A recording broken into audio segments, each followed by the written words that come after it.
Hi, my name's Shane. I use she and her pronouns. And this week in Melbourne, we have seen the biggest earthquake in the history of European settlement and invasion of this continent.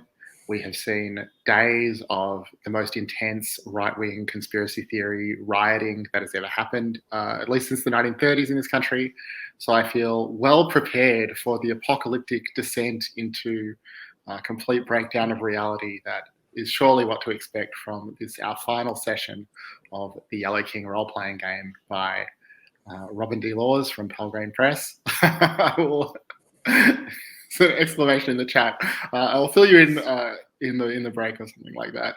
The today's session and this whole series were organised as part of the Gauntlet gaming calendar. If you're not familiar, you can check out gauntlet-rpg.com. Gauntlet plays, organises, talks about a whole lot of Indian story games, including The Yellow King. If you're watching this around the time that it's released in sort of mid to late September, we have the Gauntlet Community Open Gaming Weekend coming up soon. Lots of one-shots and other short games by a whole range of Gauntlet GMs and DMs and keepers and what have you. So you can try out a game with us. They're all free, all be really fun. And again, you can find out more about that at gauntlet-rpg.com. So I think that's my intro. I will ask all of the players to introduce themselves and their characters. Nicholas, could I get you to go first this week, please? Yeah, I'm Nicholas. I live in North Idaho, so I'm used to right-wing conspiracies, and I'm really curious to see how that plays into this game. So that's super exciting. I am playing Johnny. Johnny is a code breaker who has gone into field work and has actually no. Wait a minute. Let me catch up with now. Johnny, wake up! Johnny, wake up!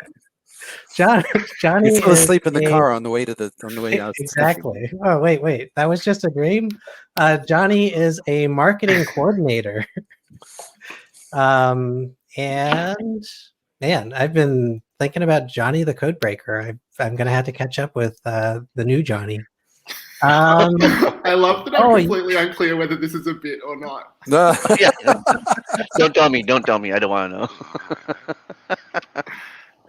know. Yeah. So Johnny was recently framed for murder on the social medias and is very concerned about the fact that there's videographic evidence that apparently is not a deep fake showing him create a death cult and actually murdering the people who are quote unquote in the death cult. So we are heading someplace to hopefully resolve that little problem. Hopefully. All right. Thank you very much. Self-actualization. Matthew?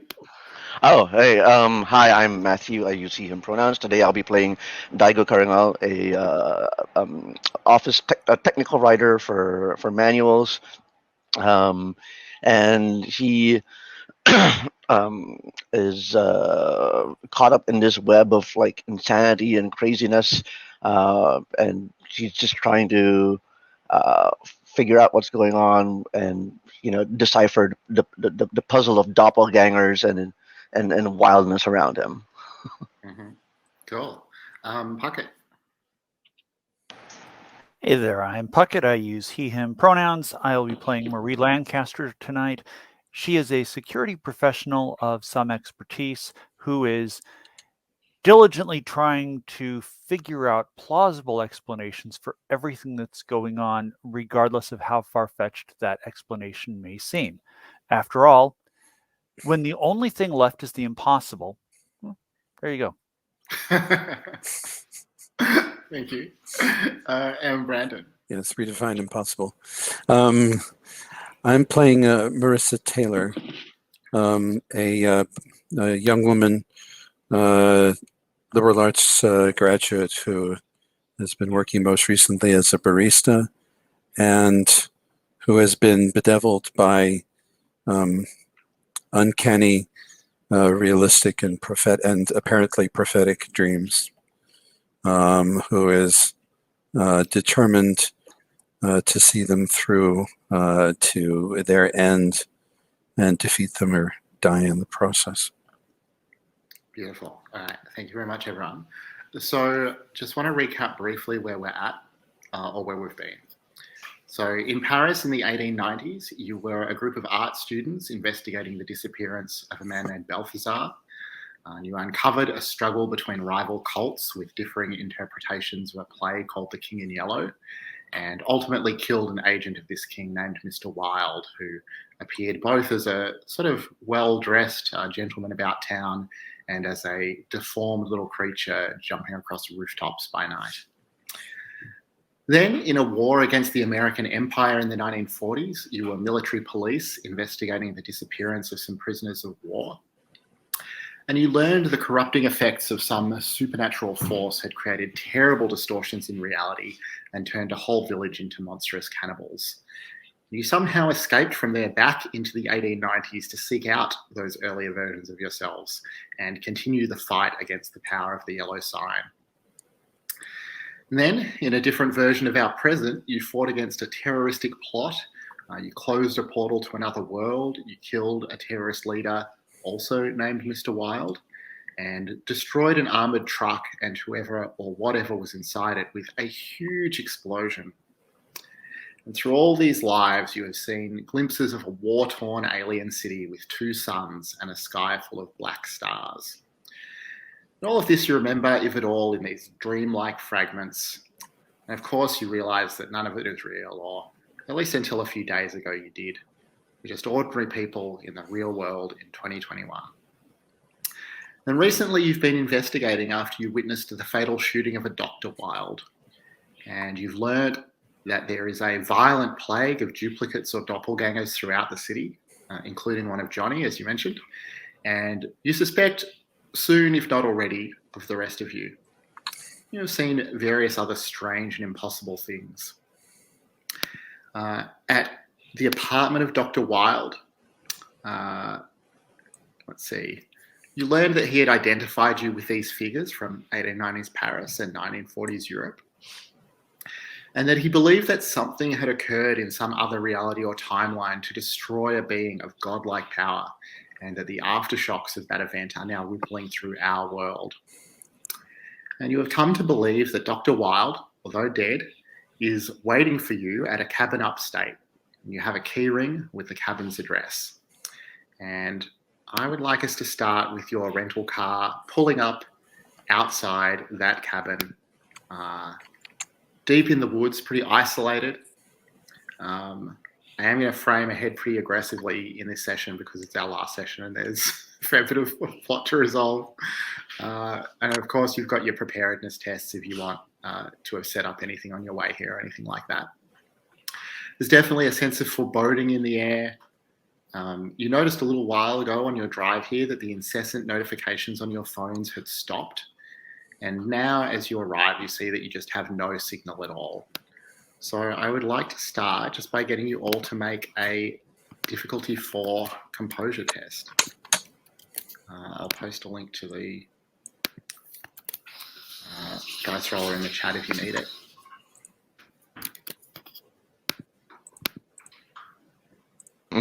Scallop tatters. The familiar scallop tatters of the King in Yellow.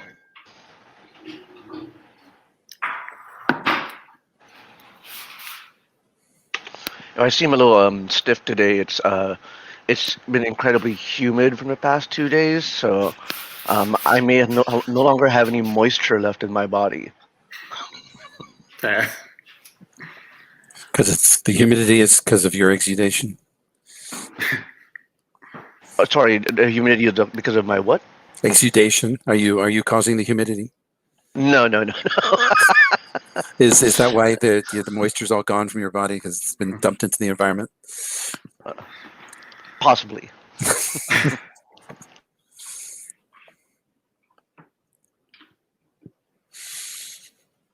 I have Marissa and Johnny keeping their cool.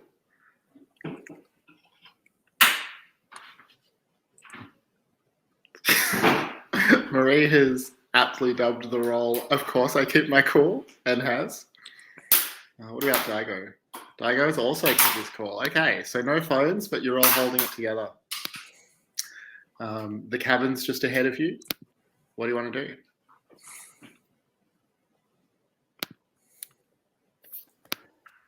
Do I see anything around that looks obviously like a trap? You don't. You could make a sense trouble test. Alrighty. Nothing that screams obvious trap to you. Okay, what was so that? There was background noise that's there's like popping or crackling. That's probably at my end. So sorry, there's a there's definitely nothing that's an obvious trap. You have terrain, electronic surveillance, things like that. There's nothing obvious, but you are welcome to make a sense trouble test to see if there's anything else.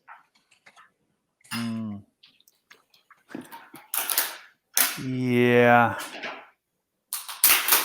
I'll go ahead and drop 3 points into sense trouble and roll.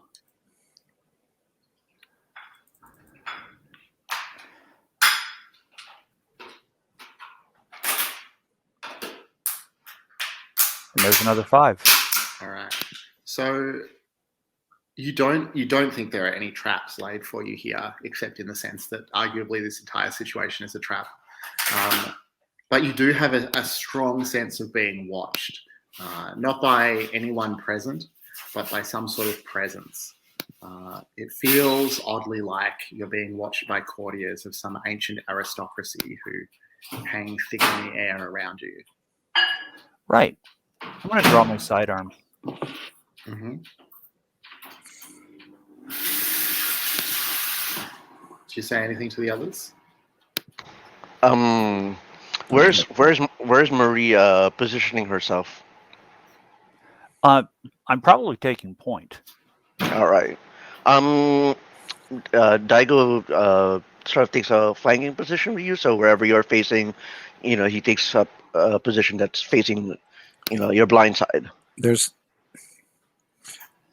If anything jumps us, I don't think it's going to be physical. Well, only physical things are capable of jumping us because jumping requires physical involvement. No, I mean, I don't think you're going to be able to shoot it. The question is when we open the door, is the inside going to be in a different place than the outside is? If it is, we go back to the car, we get the spare can of fuel, we burn this place to the ground, and we don't look back. That won't solve any of our problems. It certainly won't get Johnny off the hook. Very few things will get Johnny off the hook at this point. An explanation would be better than nothing. Yeah, burning all the evidence is not a good idea. You think there's any evidence here? You don't even have cell phone reception.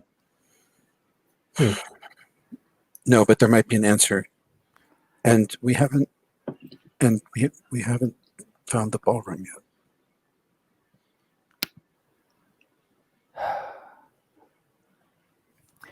I will try not to shoot whatever is behind that door. Thank you.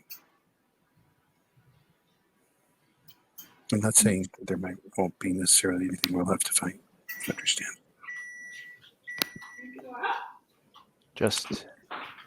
But try not to shoot Mr. Wilde if that's who it is. If it is, I'm going to want a very good explanation why he isn't dead. Among other things, yes. So, shall we? I will walk up to the cabin door and do a couple of short raps on it. So, when you get to the cabin door, you see that there is a symbol carved into it.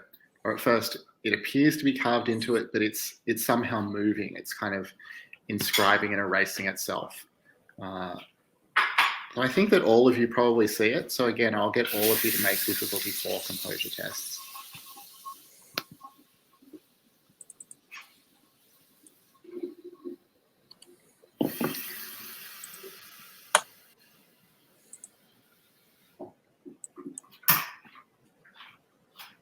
No. All right, failure by 1.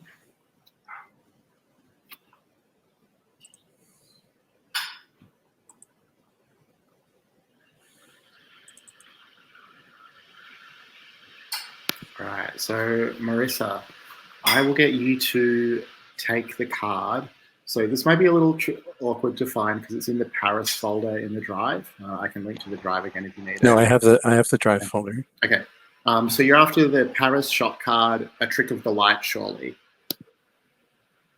Oh, a Paris card. Well, I think I've been in Paris recently.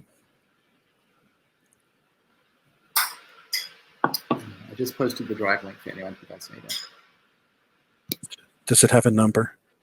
I don't have numbers for the cards, I'm sorry. Okay.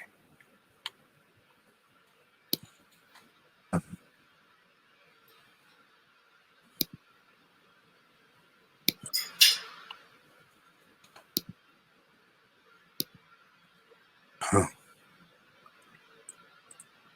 Okay.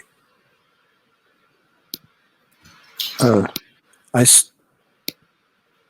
did.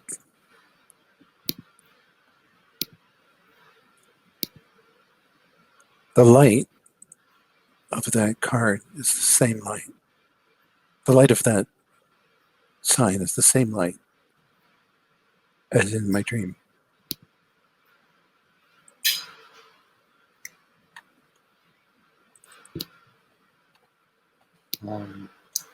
So Marie, you were knocking on the door. There's no answer, but you'll feel that the door is unlocked. It gives under your hand. Swings just a little bit open. You can hear sort of tinny, old-fashioned music playing, like old Parisian style. It's dark inside. Nobody stand in front of the door when I open it. And I'm saying this kind of as a whisper. And I'm going to crouch down. I'm not even going to bother like trying to creak the door open. I'm just going to slam it open and see what happens. And stay out. I'm going to stay outside in cover. Uh-huh. So you see the inside of a cabin, like it's consistent with what you would have expected to be inside a cabin in this sort of area. It is fairly dark, but you can see that there is someone sitting in a chair facing the door on the far side of the room. Mr. Wild? It's dark inside, you can't quite tell yet. I'm asking. The answer is just like a long pained moan. I'm going in. Are you going to turn on the light as you go in? Yes. All right. So as you step inside, I would like you to make a difficulty 5 health test. Oof. And Johnny is following Marissa. So anyone who's going inside, difficulty 5 health test. All right. Let's see.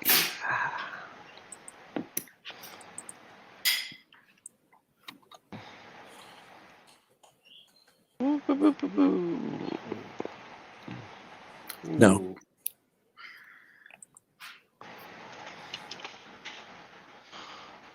Well, that ain't a success. No, everyone fails. Maria, staying outside for now? Yeah, I'm covering from the door. All right. Because there's somebody sitting in a chair, and if we can't see what's going on, I want to make sure I actually have line of sight on them with some decent light. Sure. So the three of you, as you step inside, all have these odd recollections, almost like images from dreams. Daigo, yours is like, again, it seems like the olden times in Paris, you know, the 1890s. You see buildings around the city that seem to be shifting, dissolving into unreality and then resolving back to something normal. Johnny, you remember trying to paint a portrait of Mr. Wilde and just finding it, you know, consistently impossible across a number of attempts. And Marissa, think that what you remember is empty, like trying to load a gun and remembering that it was filled with silver bullets. All of these quite strange recollections and flashbacks that don't seem to be from the lives that you're living now. But you all also will take a card. So on a margin of 1, Daigo and Johnny will take the card Carcosan Pallor, and Marissa on a margin of 2 will take the card Carcosan Transformation. Which set are these from? Sorry, from the This Is Normal Now set, the TINN set. Gotcha. What card? Carcosa and Power? So you and Johnny, Carcosan Pallor. Carcosa and Power. All right. Sorry, Pallor. Yeah. These are injury cards. Oh, they are? Yeah, sorry, you're right. Injury cards. Oh, Pallor. Right. My partner, who's American, told me this week that they can't understand the way I pronounce the word yellow, and I just felt bad for all of you who've been subjected to a whole 12 weeks of it. If it makes you feel better, I can understand when you say yellow.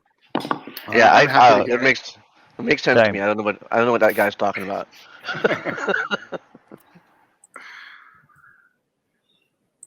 It's not like you're saying yeller or something or yaller.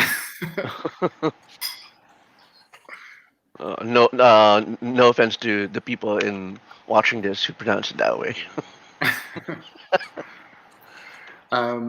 So do you want to, when you found the card, do you want to tell us what it says? Oh yeah, sure. I'll go ahead since I have it out here. Carcosan Pallor injury.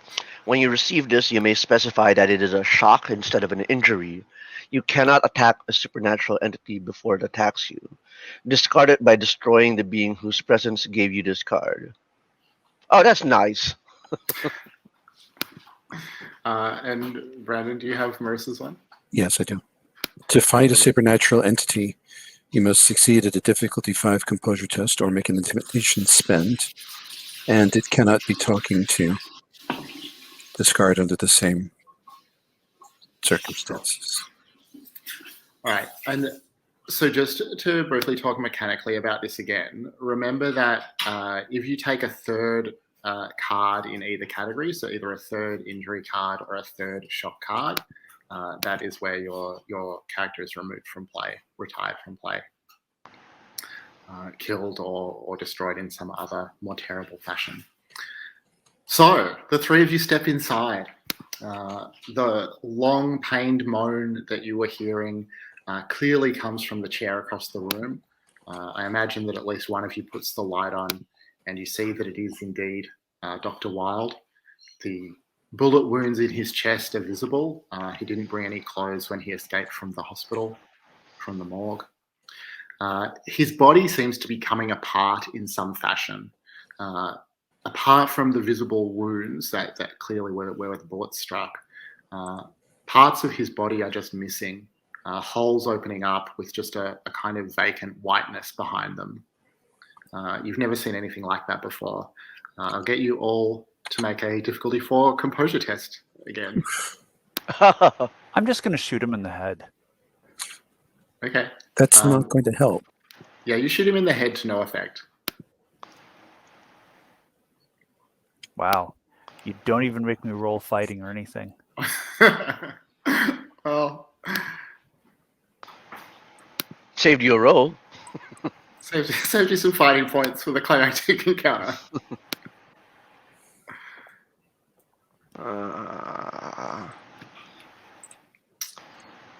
He definitely makes a noise of some distress and discomfort when you shoot him.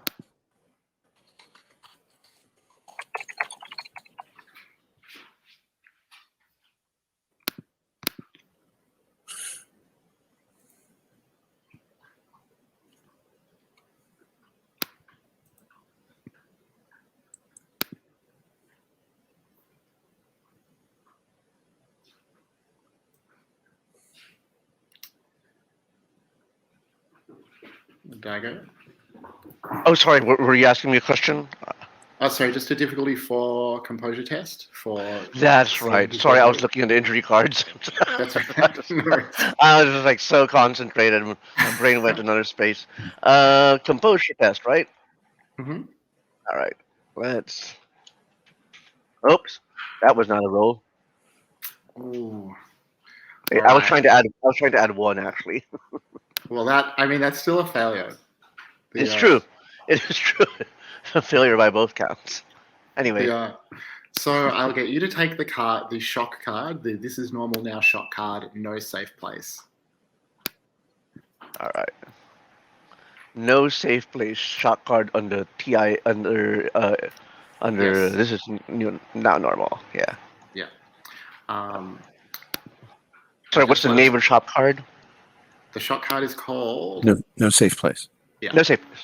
Oh, that seems familiar. All right. So, Mr. Wilde composes himself, Dr. Wilde, enough to say, "I knew you would come." Oh God.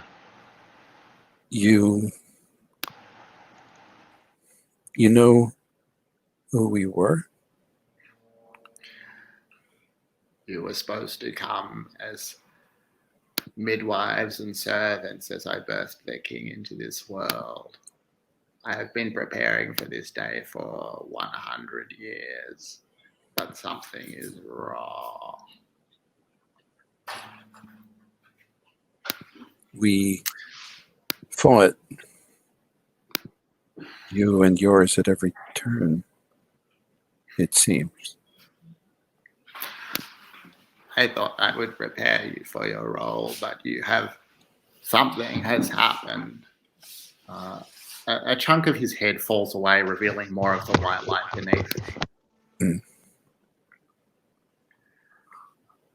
Soon my vocal cords will be gone too. You said in your writings, you said that this world was coming apart. That this world was a fragment, an echo. I don't. He was called the King in Yellow. He was the center of all things. His court, his play, his Crystal Ballroom. All of our world issued from him like a snake swallowing its tail, vomiting and devouring the world. But somehow he is not. And our world will fall apart.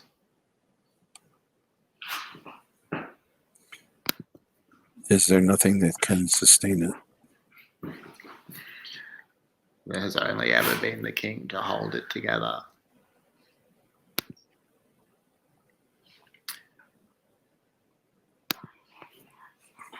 What would you do?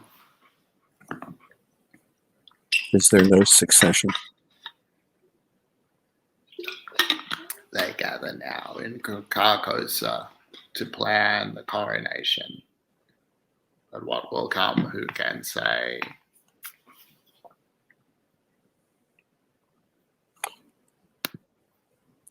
The king had power here. Must have had power here, yes? Not just in, what did you say, Carcosa? There was supposed to be a book. But when he was destroyed, the book too ceased to have existed. That was what brought his power to our world.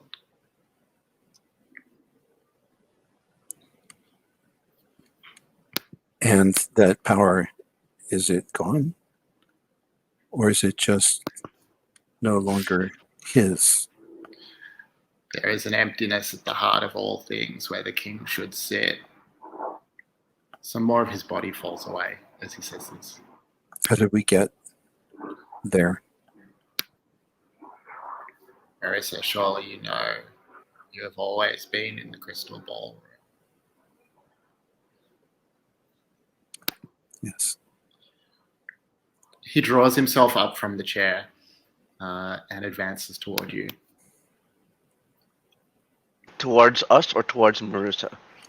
Well, I imagine the three of you are together, so he's coming in the direction that you're all in. His movements jerky, hard to perceive, not natural locomotion.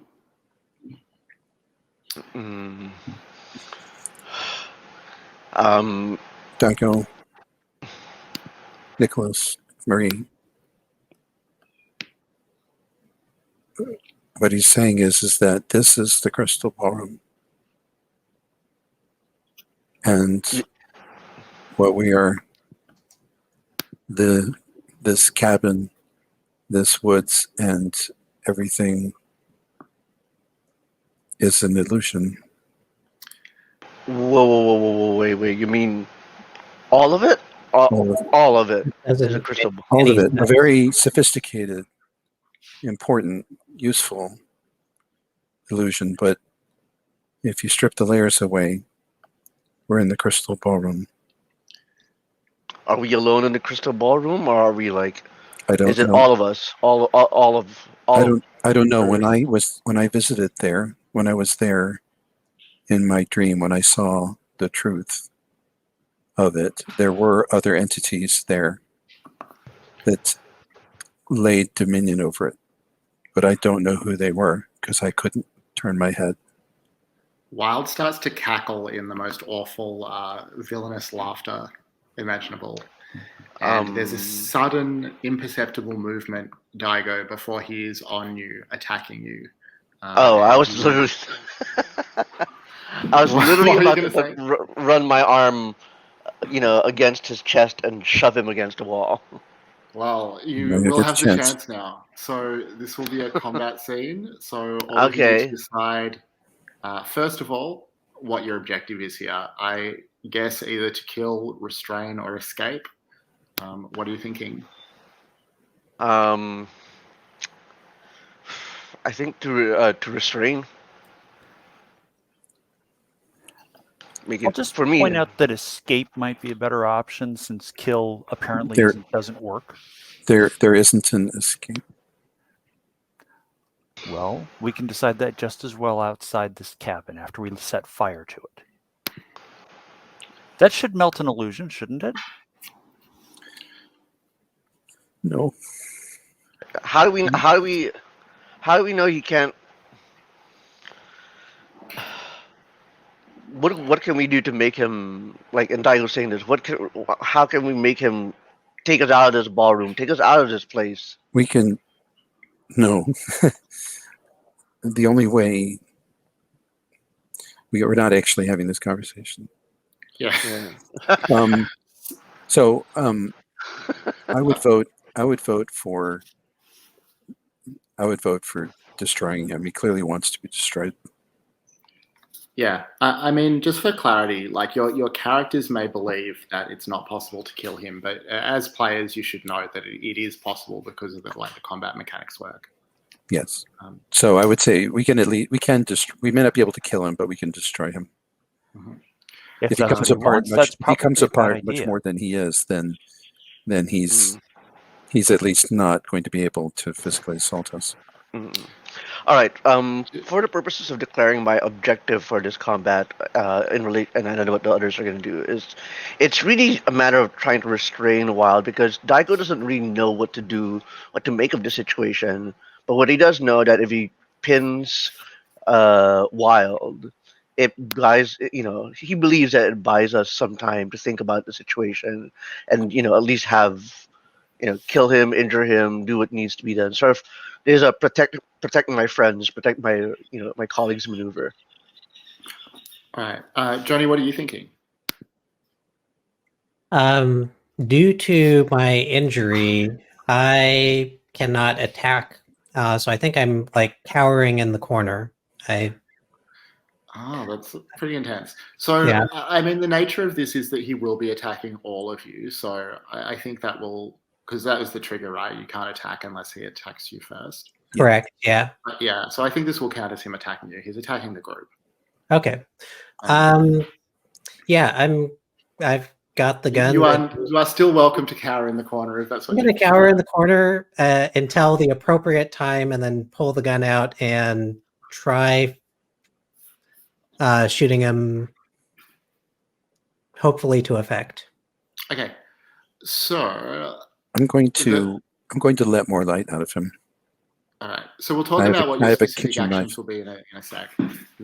So the way the rules work are that if any of you intend to kill or destroy the target, then that's the objective for the fight. Yeah. So I'm going to set the objective as destruction. The difficulty is going to be 6. You all need to decide how many points of fighting you'll spend, but don't make your rolls yet. I'm going to spend 2 points. Okay. Dago, Trying to get a 6, remember? try and get a 6 or better. I'm going to spend 3 points. All right. Dago, Spending 2. Murray. Is this a fight in which we're basically adding +1 for each point we add after 1? So it doesn't quite work like that because the margins cut out at +3. I think Okay. that's right, or +4. But yeah, you want to score as high as you can, but there is a limit to where that cuts off. So it truncates margins of 4 or more to +3. Okay. So we already have 3 points put in, correct? We're 3 each from rolling. Johnny and 2 from But Dago. everybody's making a test. Okay. So in other words, we're each rolling against a 6. Okay. Right. And we're totaling our margins, and we want to be plus. Okay. I'll throw in 3. Oh, and Marissa? I'm putting in all 5. All right. So let me just prepare this fight tracker. I'm in the combat tracker tab now if you want to check it out. So we're going to go in the order of the amount that you've spent. So that means Marissa will go first. Let's 8. see. 8. So that was spend a 5, a margin of 2. That's a total of 2. Let's see. So describe what you're doing. I have a kitchen knife that I picked up from the coffee bar as we were on our way here, and I am plunging it into his abdomen, and I am letting more light out. Nice. Just a giant arc of shining light opens up where his midsection was. Cool. So you have to pay a toll regardless of success or not. Yes. So that'll be a total of 2 points out of any combination of athletics, fighting, and health. So that'll be athletics since the others are 0. All right. Cool. So so far things are going well for the group with Marissa hacking into him. Now we're going to have Marie make her test. Marie, do you want to tell us what you're trying to do? I have a gun and I spend quite a bit of time at the range. I'm shooting for the 10 ring. Nice.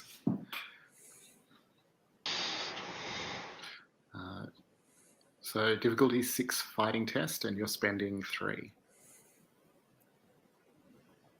Nice. All right. So, do you want to describe what it looks like? Like I said, I spend a lot of time at the range. I'm aiming at the 10 ring. Do you think I'm going to miss? All right. So It's just, a nice tight grouping, 3 shots.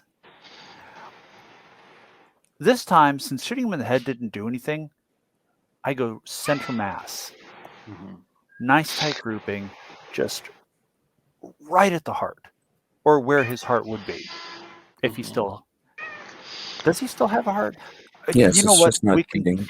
We can figure that out later, whether the organ that it should be there actually is, since everything else seems to have shifted. Yeah, I mean, definitely tearing away a big chunk of his chest as you fire. You know, one of these days we're going to end up playing in a game with Puckett where we play actual murder hobo wanderers, and we're going to see how truly frightening Puckett really Go is. on. All right. So you pay the foe's toll, which again is 2 points out of any combination of athletics, fighting, or health. Is that me or Sorry, that was That's Marie. Marie. Everyone's going to pay it, but Yeah. If they can, otherwise you'll take a minor injury. So, Johnny, you'll be up next. Things are going well. Mr. Wild clearly rattled, falling apart on the ropes. You are spending, what was it, 3? Go ahead and make that difficulty 6 fighting test. Okay. Ooh, so a failure. So what were you trying to do? You were shooting from the corner? Yeah, so the way I saw it, I'm cowering in the corner, and Dr. Wild's head rolls in my direction, and it's like the space between him and the corner just disappears, and his eye locks with mine, and he starts tearing at me with a claw, and that's when I pull out my gun, fictionally, so that it's attacking me before I shoot, and then I'm trying to just blast it in panic. Right. So you're going to take the minor injury Inky Veins in the This Is Normal Now folder, if you want to just track that down. It still seems like you're pretty close to finishing Wild off, but the momentum has shifted now. It's all down to Daigo. So what is Daigo actually trying to do? Are you going to shoot as well? I think he's okay. So a lot has happened between my declaration of a move. So I think Daigo is still using his arm, but then once violence breaks out with the gunshots and everything like that, that's when he uses his pistol to do a. Is that where the kidneys are? I forget. Sure. There around the stomach area, that kind of thing, and tries to unload a few shots in there. Nice. All right. So make your test. You're spending 2. It's difficulty 6. All right. Yes. Nice. All right. So that is a margin of 2, and that brings your total to 5. Let's see. So we're finished. When all players have acted, consult the final margin. All right. So everyone who scored a margin of 0 or more, so everyone but Johnny, describe how you destroy him.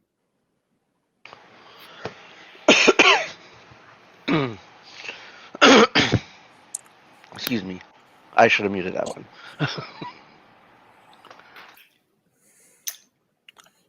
So let's go back across the. Oh, sorry. Go ahead, Brandon. I think part of it must be that he just more and more light comes out of him until the light within starts to overwhelm the pieces that are left, and the shining patches get greater and greater until the flesh between them is kind of compelled to recede, and he just falls apart. Very cool. How do you feel, Brandon, about the idea that as the patches become shinier, like light bursts out from there, and then as the patches, as no more skin patches are left over, the light just sort of like folds back into itself, and sucks back in until there's nothing.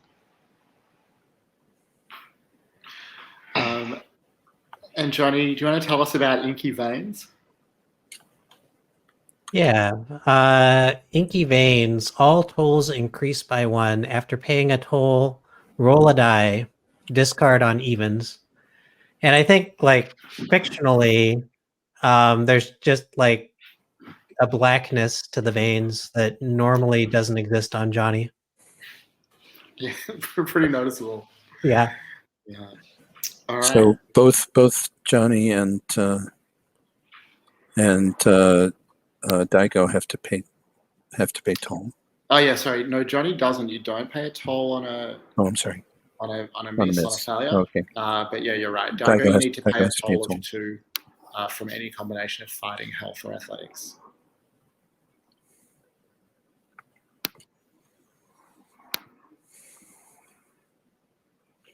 Was Wild the cause of our health, of our shock?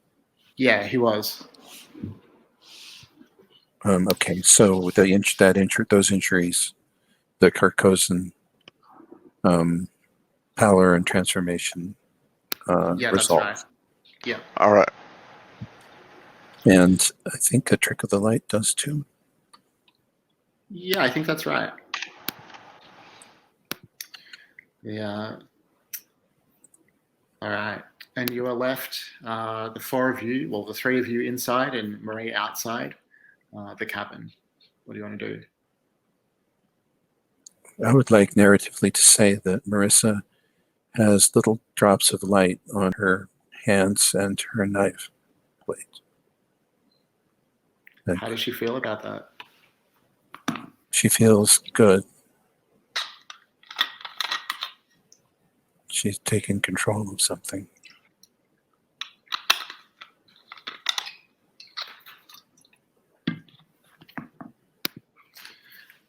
So, Daigo, with computers, you can't help but notice that Wild had a laptop sat on a desk in the corner of the cabin. All right. Daigo, investigates the device. So the laptop seems to have only one main document on it, a outline or notes towards a new book that Mr. Wild, Dr. Wild, was working on called The Crystal Ballroom. At a glance, like what you can tell quickly is that it's quite incoherent. There's lots of descriptions of weird snatches of dreams and things like that, relating in particular to your characters from the different sequences and his convictions, which he's pretty much expressed to at this point, that our world is false and that the only true reality is the King of Yellow and Carcosa, and that the King's absence will mean the end of our world. Yeah, I gesture at the laptop to Marissa and Marie, and I say, look, Wild. This didn't seem like it was enough for Wild to spew that nonsense to us. He's documented his entire ideology right here. Like everything he said. It's not just his.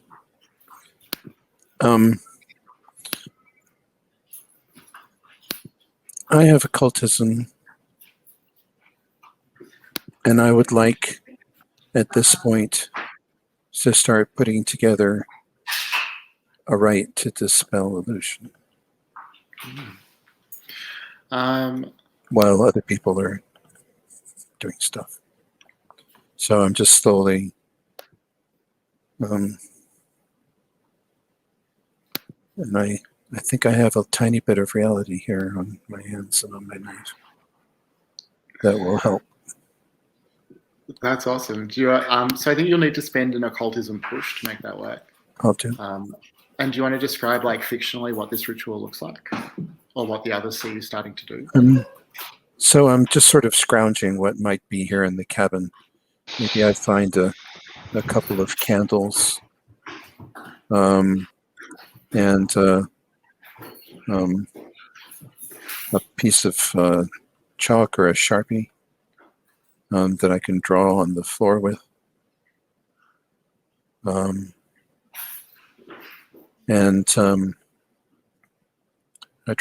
start to draw a lattice work on the floor, which represents the mirrors on the floor of the ballroom. Nice. That reflect the world. I never thought about that. And at the corner of each of the intersections, of which there are not that many, I put a tiny drop of light. I just dab it off onto a fingertip, and it sits there, and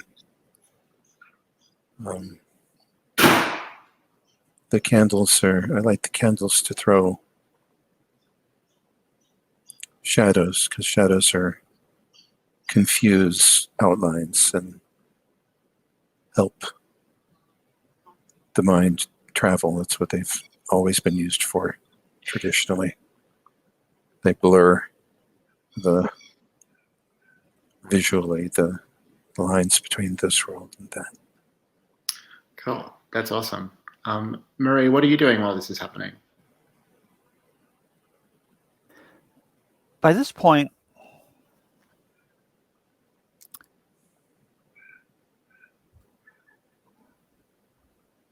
I've given up on the idea of finding a rational explanation for this, because that stopped the moment a corpse started to move.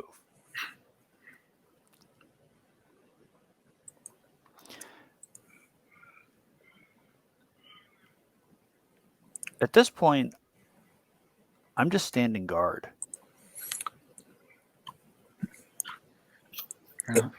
Ada,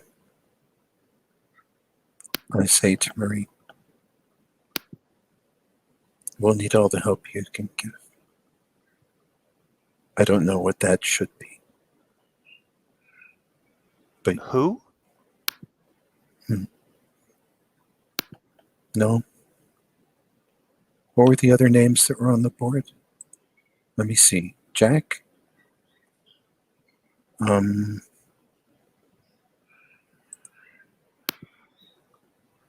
Maurice, you're not making sense. None of this makes sense, admittedly. No. But you are starting to make even less sense. You remember being an agent, or at least you remember a dream. And according to Wild's board, you were back in Paris too. And so were we all. And we were there during a very strange war in Europe. All of us. And I remember your strength being so important.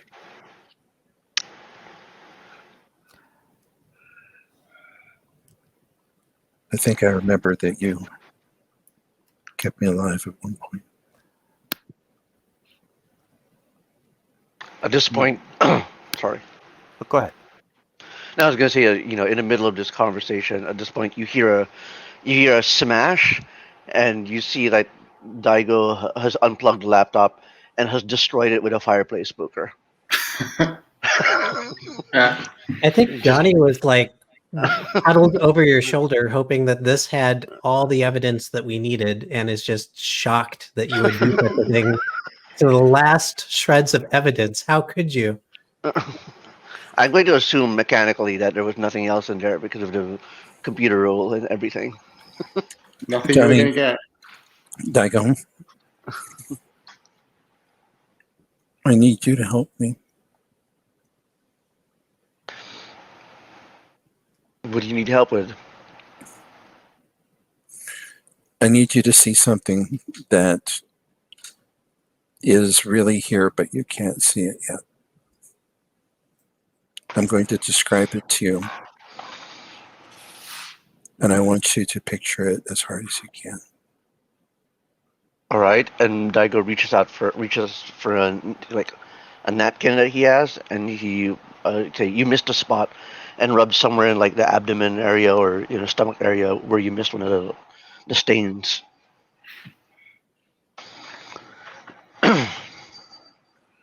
So, the ballroom is a huge and beautiful establishment, like from a palace or a dance hall back in the late 19th century, with great chandeliers that drip with crystal and polished wood and dark stone and alabaster panels, railings around the top, made of shining, dark polished wood. But the most striking feature is the floor, because the floor is made of mirrors. Mirrors in that are in elaborate frames. And the frames are a light with tiny lights, almost like the lights in a circus merry-go-round or a marquee. And these lights suffuse the room with a honey-colored hue that pervades everything. And the room is this room is the place that underlies everything. That if you could see past these mundane walls and woods and sky and horizon and ground, you would see this place. And I want you to see it. Daigo closes his eyes and Be visualizes it. there as strong as you can. See the mirrors reflecting up our world above us, the whole world above us, and we below the world in the reality that underpins it. Johnny, how do you react to this?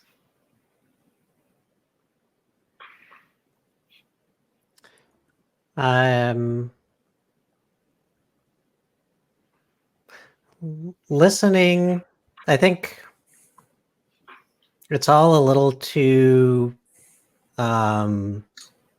supernatural for me to get into it. But I find it super curious. So I think that I am spectating to see if anything happens to Daigo. Johnny, imagine if this sounds too magical to you, imagine that our world is a dimensional bubble.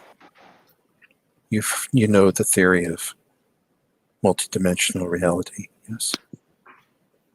Oh yes, yeah, I've read. Imagine, so imagine our world, and it's also, there's a theory that our world is in fact a projection, a three-dimensional projection of some four-dimensional object,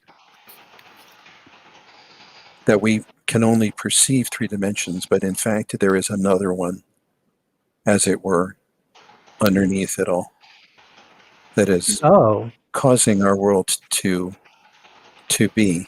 It is not. So I'm sorry. I thought you were talking Daigo through an exercise. You're talking all of us through an exercise. Is that right, Marissa? Yes. Okay. I don't want to go there by myself. Okay. I sit down on a chair, close my eyes, fidget too much, and try to imagine the mirrors.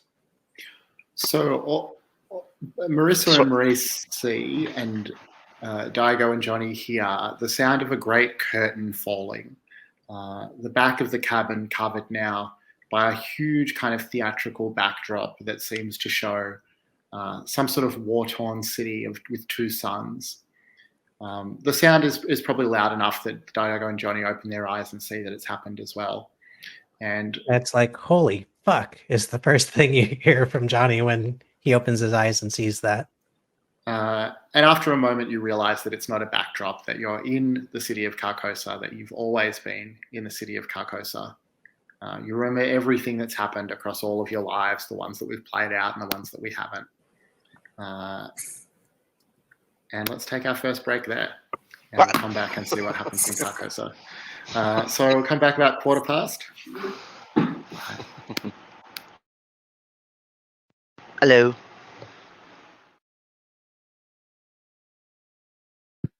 Hello, hello.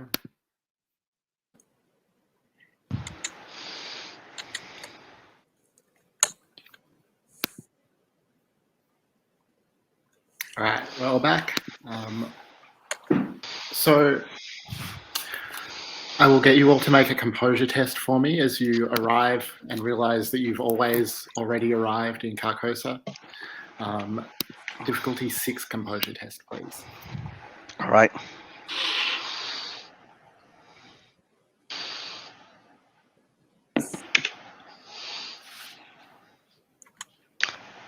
Eight. Nice.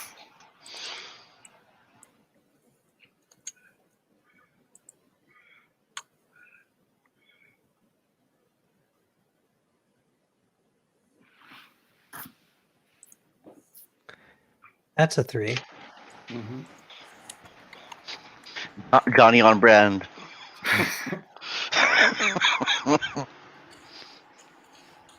I'll say Codebreaker Johnny was much braver than marketing director Johnny. I can't imagine why. Well, you know, Daigo is a lot smarter in the other world. No. Cool. All right. So I apologize Johnny, for not taking the 3 off there, but wow. But I rolled a 6 somehow. nice. So Johnny, you will take the shock card from the Paris set, Unearthly Journey.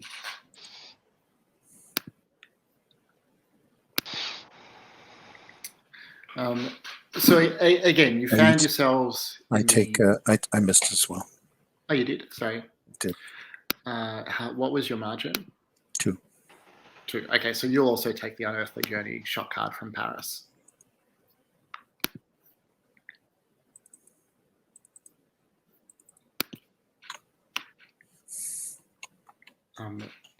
Once you found it, can you let us know what it says?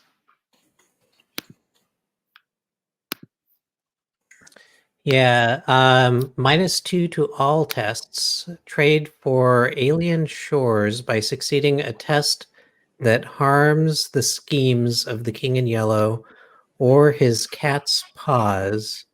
If still in hand at the end of the scenario, counts as 2 shock cards and becomes a continuity card.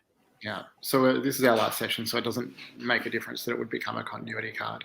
Yeah. But it could mean that you'll lose your mind at the end of the session, I guess. Yep. Which seems like it could be fitting. It does.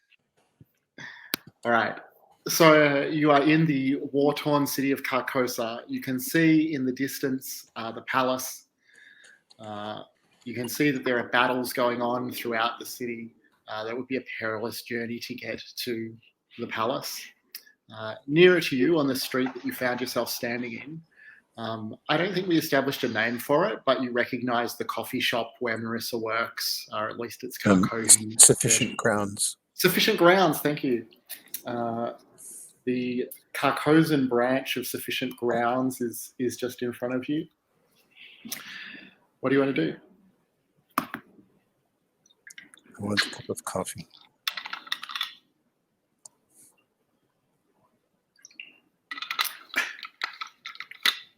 Are you all going to head into the coffee shop? There's always a coffee shop, isn't there? There's always a coffee shop.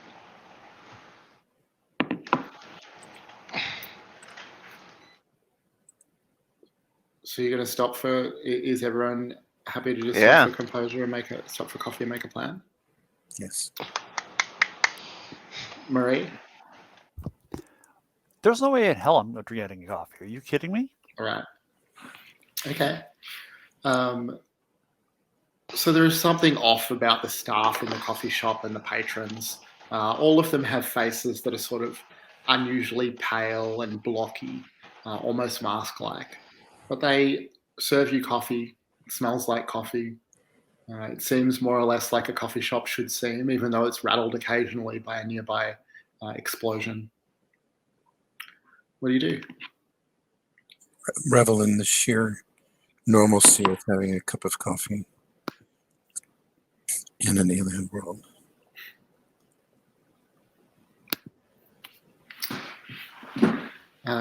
Daigo, you'll notice that the menu or the little card of specials that's on the table in front of you, where it should have a list of the specials available, instead has quite detailed instructions on how to carve a USB port into your own forehead.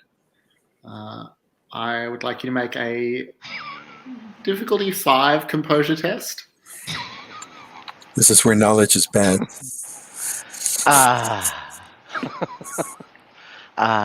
Okay. Composure test, right? Mm-hmm. Lord. You still have composure. I still do. Thank. It's a All 4. right. So this is the first time in the whole campaign that we're going to use a custom shot card that I have created myself. Ooh. Delightful. Wait. Well, we'll see. I'm just going to go ahead and paste it into the shot card bit on your keeper site. So it says you're curious. It's -2 to composure tests. You can trade it for Does This Look Weird, which is another card, by following the instructions, those being the instructions to carve a USB port into your own face. What do you want to do? Sorry, recall, of course, that you have...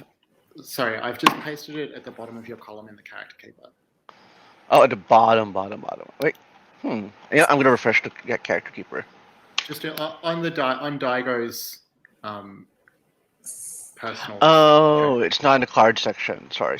You're welcome to copy it over there if you prefer. Got it. All right. Okay. And Daigo, you'll recall that you have a strange stone USB that didn't seem to work on any other computers. You sense that it would work if you were to follow these instructions. What do you want to do?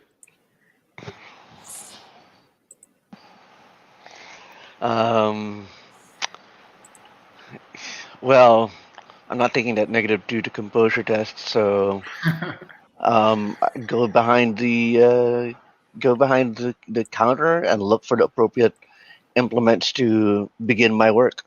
I have a knife here. Have you told the others what you've noticed?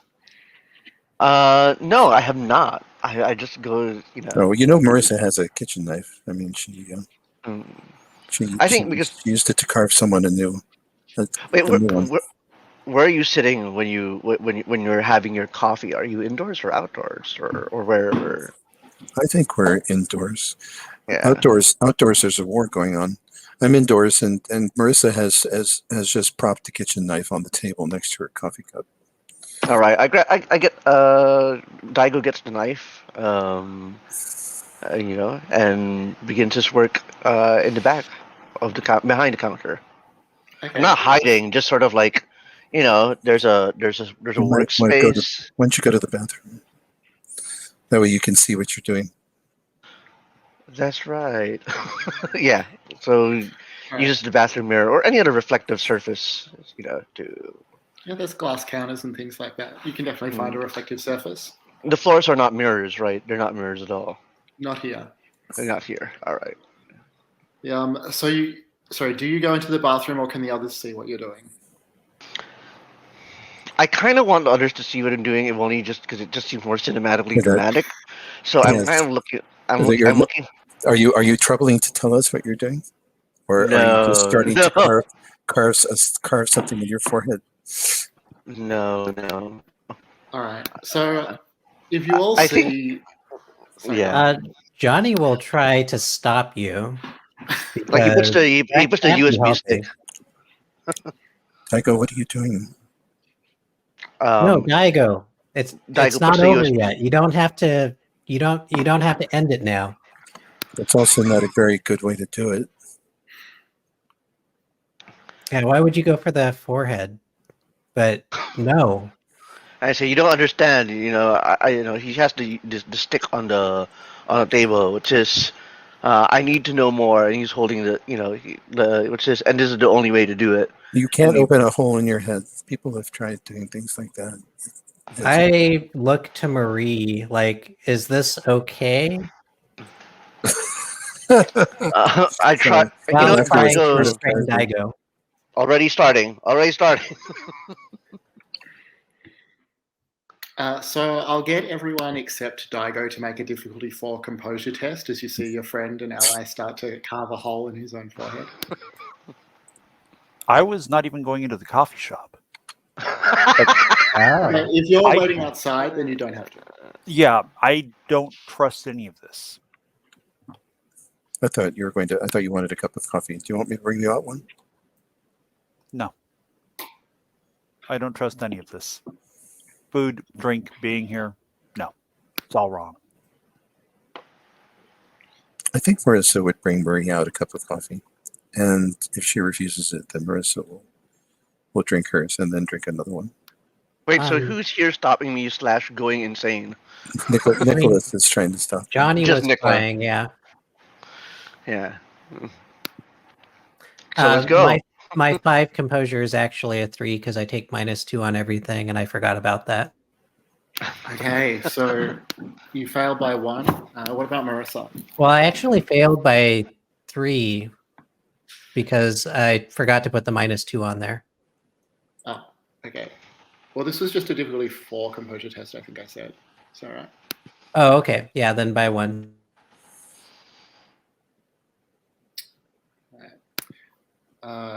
Marissa, can you make a composure test? Unlikely. But I did. Nice. All right. So it seems perfectly normal somehow. Probably wouldn't go that far, but yeah. So Johnny, you'll take when in Carcosan. You'll take the Marissa says, this is she normal sips. She does, as she shot says. card. Marie, are you sure you don't want some coffee? It's perfectly good, even if nothing else is. Johnny, I'll just get you to take the this is normal now shot card through the looking glass.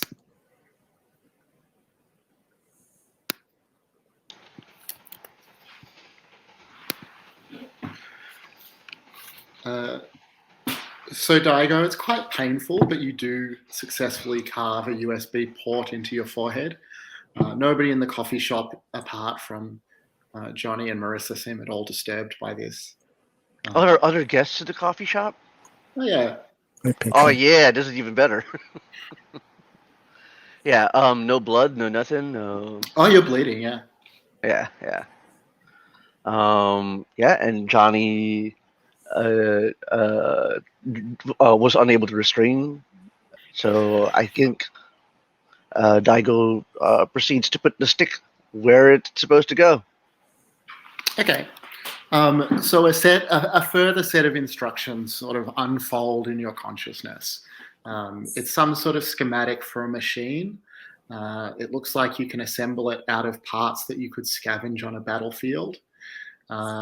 You remember your previous lives at this point, and you recognize this as instructions for the machine that you found in Dr. Barbeau's apartment in the Wars sequence. Some sort of combination of power source and typewriter and printing press, parts made of flesh and bone and things like that, as well as parts made of metal and machinery. Is this the same machine that was hidden underneath a bed and, where a flesh grenade came from? All right. Yeah, that's the one. So you have clear instructions on how to assemble this machine. And what will this machine do for us? I think that from the schematics, you can tell that the machine will produce a manuscript of some kind. You can also tell that it's not possible for it to work that way, but you understand that that's what it will do. And while Johnny is like recoiling in terror or whatever Nicholas has decided is the appropriate response for a failed composure roll, Daigo like turns to Johnny and explains like, I've got, I know what we need. We need to, put this, this thing together. I see it now. I see the machine.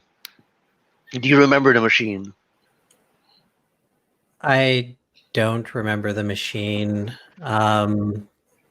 We have to do something, though. What did that tell you? And Daio just sort of like repeats what he says, like getting the machine together, produce a manuscript. And he's saying this as like, rivers of blood are just flowing on his forehead while he looks at you. I dab at the blood with a napkin. Sorry, can I just ask? Yes. Have you removed the USB? No. Or is it jutting from your forehead? Okay. It's jutting from my forehead.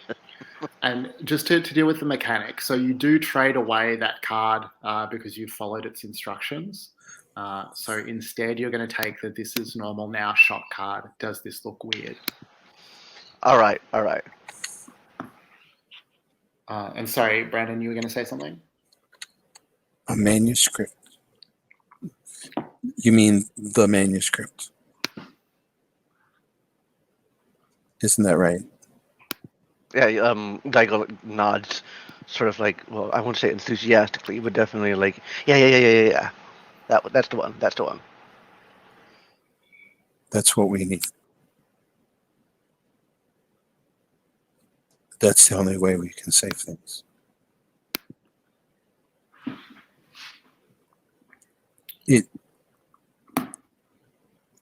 That's the focus of the king's power. And if we can somehow figure out how to use it, we may be able to accomplish something. I'm not sure what, but something.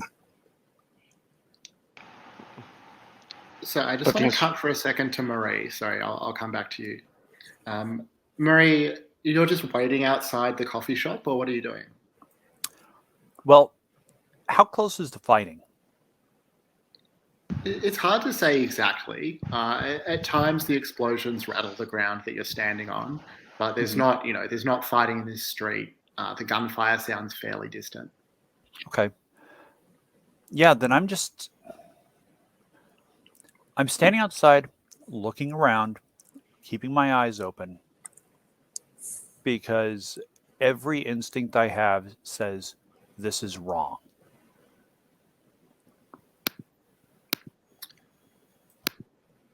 You feel something tug at your shirt from behind you. There was nothing there a moment ago. And now? Now there's a small girl, Amy, as you remember her when she disappeared all those years ago, or as you saw her in a coffee shop just yesterday. She offers you an envelope, quite nicely decorated. What does the envelope say? Is there like any text on it, or? There's not.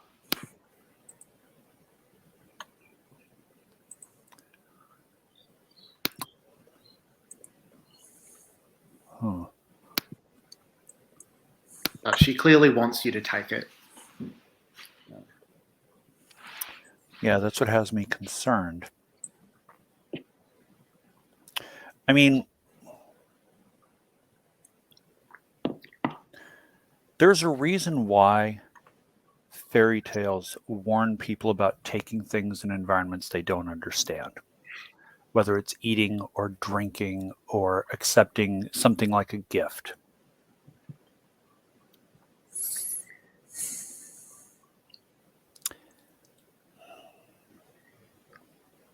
Amy starts to melt as you hesitate. Her body starts to run into the street. In that case, I'll just let it happen. Composure Test.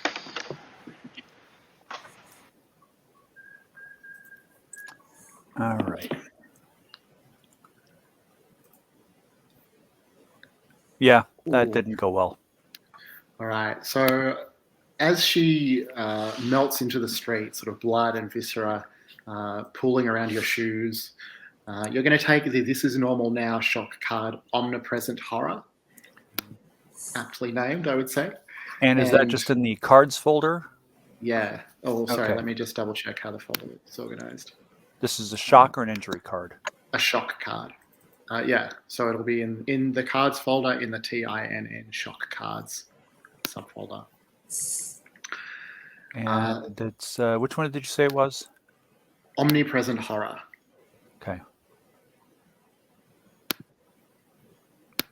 Okay, here we go.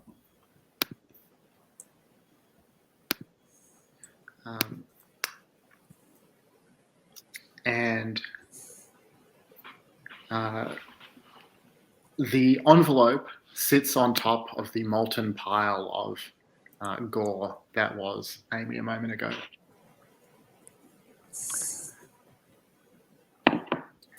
Well, I'm sure if I wasn't going to take it before, I'm sure as hell not going to take it now. Now when it's sitting on top of a pile of melted goop that looked like a person a few seconds ago. So All right. that envelope can sit there. All right. And you'll still just wait out here, keeping an eye on things? Yeah. I have my sidearm out. You know, I'm keeping it as discreet as I can. But yeah, this is... Every nerve I have is jangling. So, yeah, this is... I'm just keeping my eyes open and my ears open. All right. So what's going on back inside the coffee shop? All right, Daigo. What do we need to assemble this? Let's do it now. We have a table right here. You make a list. I'm going to talk to Marie. Yeah, so Daigo like gets out a notepad, or gets a piece of paper from the counter, and draws up like a grocery list for stuff of what we need. And he's just sort of like I wouldn't say rambling, but he's definitely like in shock from the blood loss and just like sort of going like, yeah, writing it all down. And you see, as Shane described, that the list is basically parts and components that could only be found in the battlefield outside. Yeah, lots of it is like pieces of engines and things like that you might get from cars or tanks. Some of it is human remains, other kinds of mechanical components. Really, Daigo? Really? Out of character, I just want to say quite pseudo poetic. The engines of war being used to put all this together. But in character, Daigo is like, do I look like I'm joking?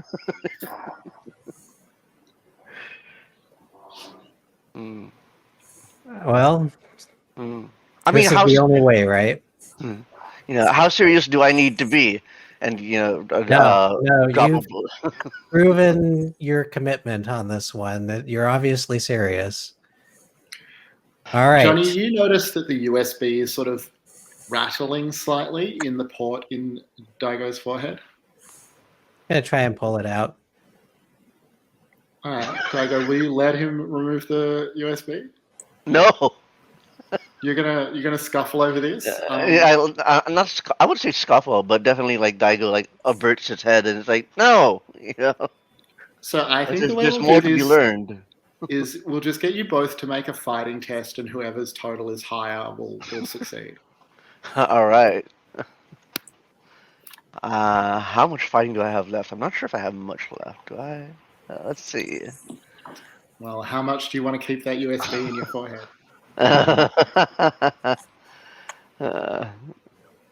Let me know once you've chosen how much you're putting in.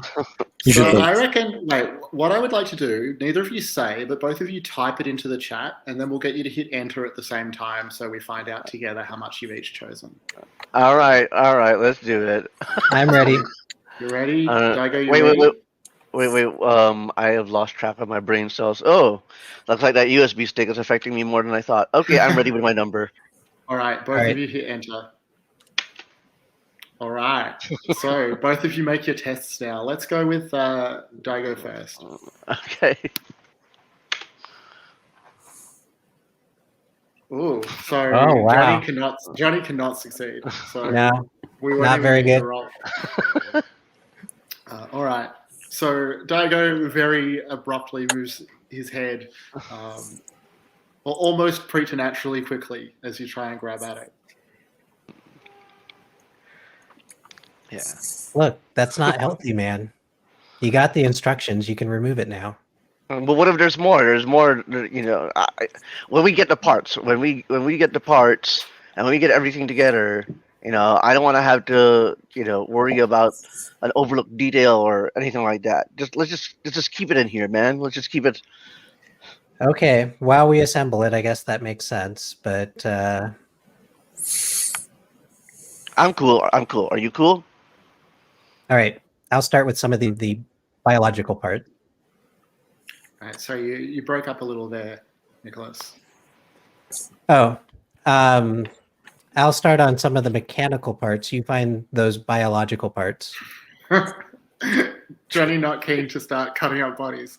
All right, let's go to Marissa and Marie outside. Marissa, what do you do? Marie, are you planning to stand here and try to wish it away? No, I'm standing guard.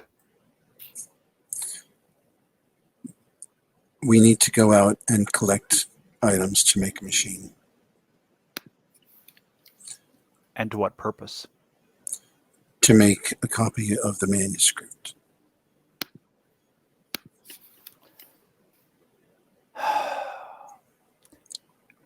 And what manuscript would this be? I believe it's called The King in Yellow. It's what the king used originally to try and gain entry into our world, or to project power into our world.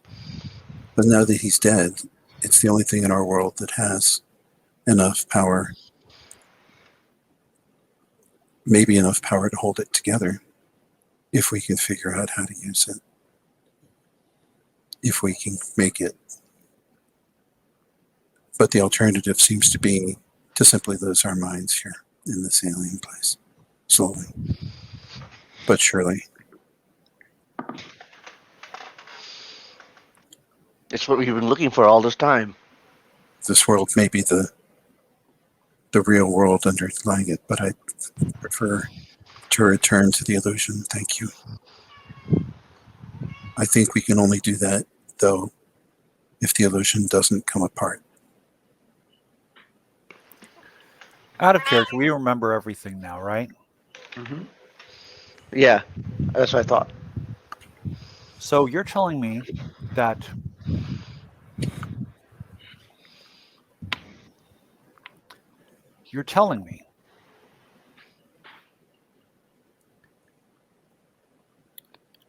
in order to stop this, we need to make the book that started this. Correct. He invested a lot of power in it. And when he died, that power is still there, maybe. It makes sense that an artifact that could be used to open could also be used to close, just like a key.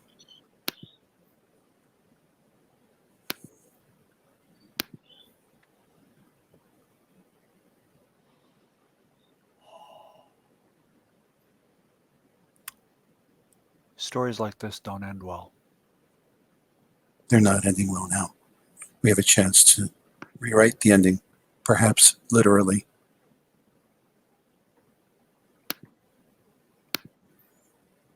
We need to grab the author's pen and write, they lived happily ever after at the end, because if we don't, we're not going to like how it ends up.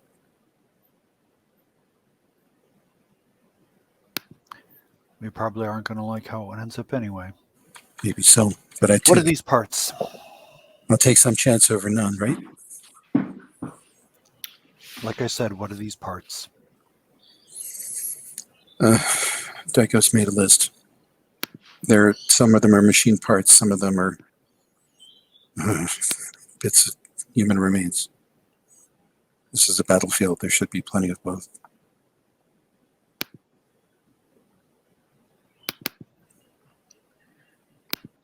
Marissa, you'll also notice that there's a pile of goo and gore at Marie's feet with an envelope, a finely made envelope sitting on top of it.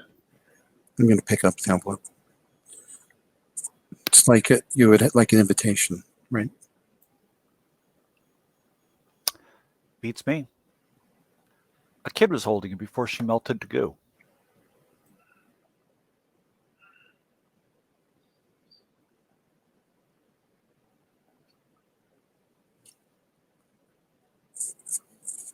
Was she trying to read it? No, she was trying to hand it to me. Seems like an invitation. It very well may be. It's one that I don't want to open, nor do I want to know about what sort of event it might invite me to. I'm pretty sure I can guess. Not one I want to go to. It's a coronation. And you're right, we probably don't want to go. Unless we're the one being crowned. In which case, I really don't want to go.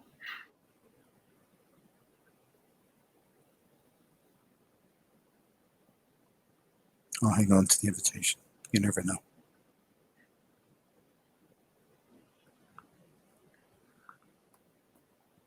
All right. So it sounds like everyone is going to be assembling the machine or scavenging the parts to assemble the machine. So I think we'll just, we'll kind of montage over this sequence. I'll just get you all to make a difficulty 6 sense trouble test to see how well you navigate the war-torn city to get the parts that you need.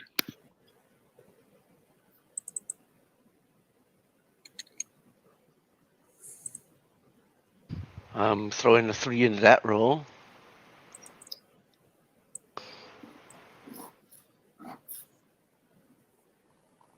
God.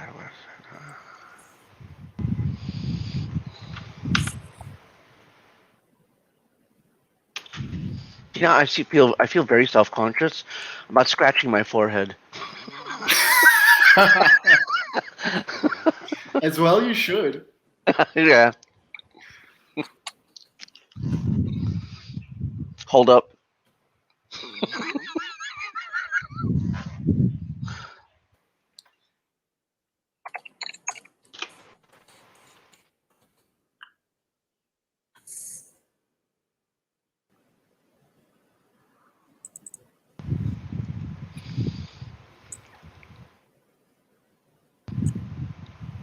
To 9. All right.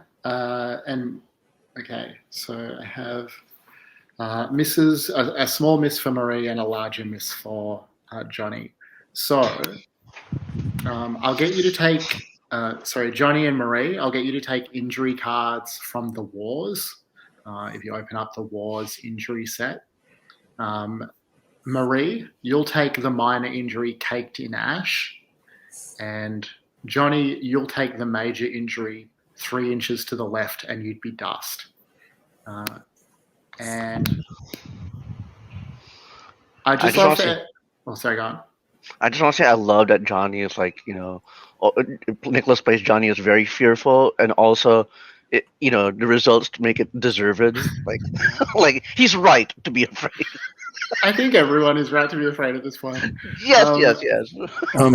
I think some of us are numb.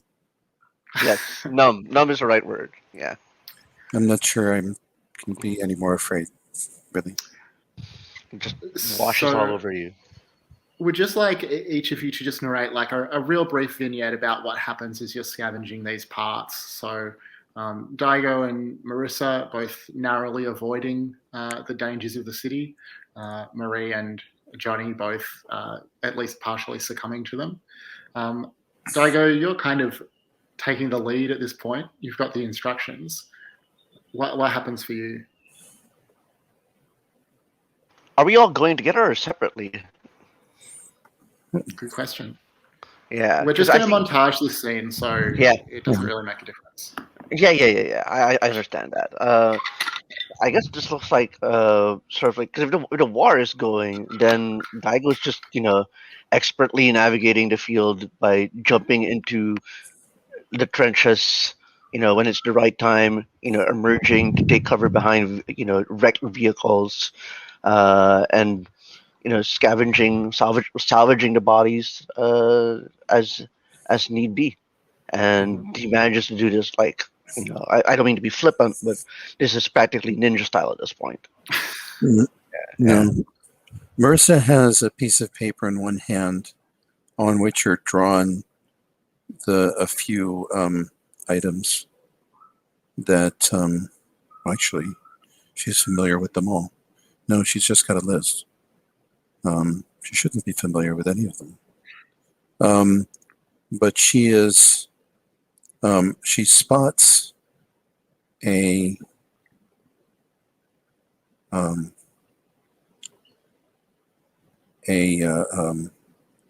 would be appropriate? One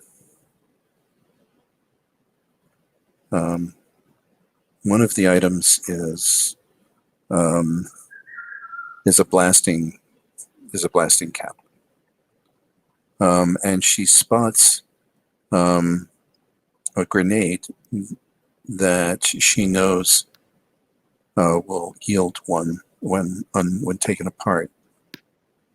And she's reaching down, and it's just half buried in some rubble, and she's reaching down to pick it up, and just before she pulls at it, something speaks to her, and she blows the dust away from it, and she realizes it's a booby trap.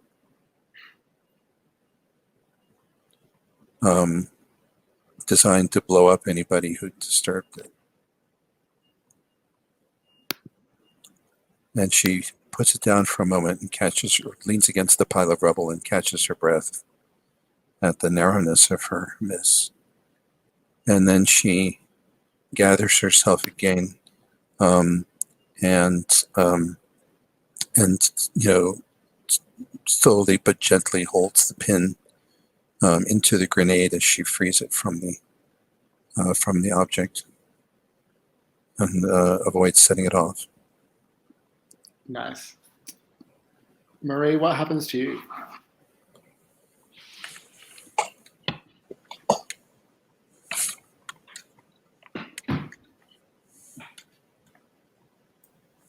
Sorry, I was chewing.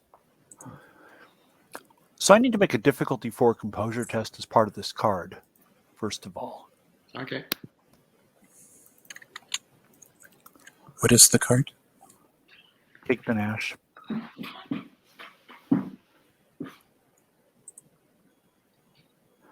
All right, I make it. Nice.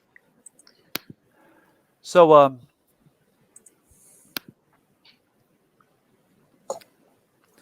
as I'm out scavenging, a shell hits a building that's nearby, and, well, about what you'd expect happens. Bricks and debris and rubble go flying.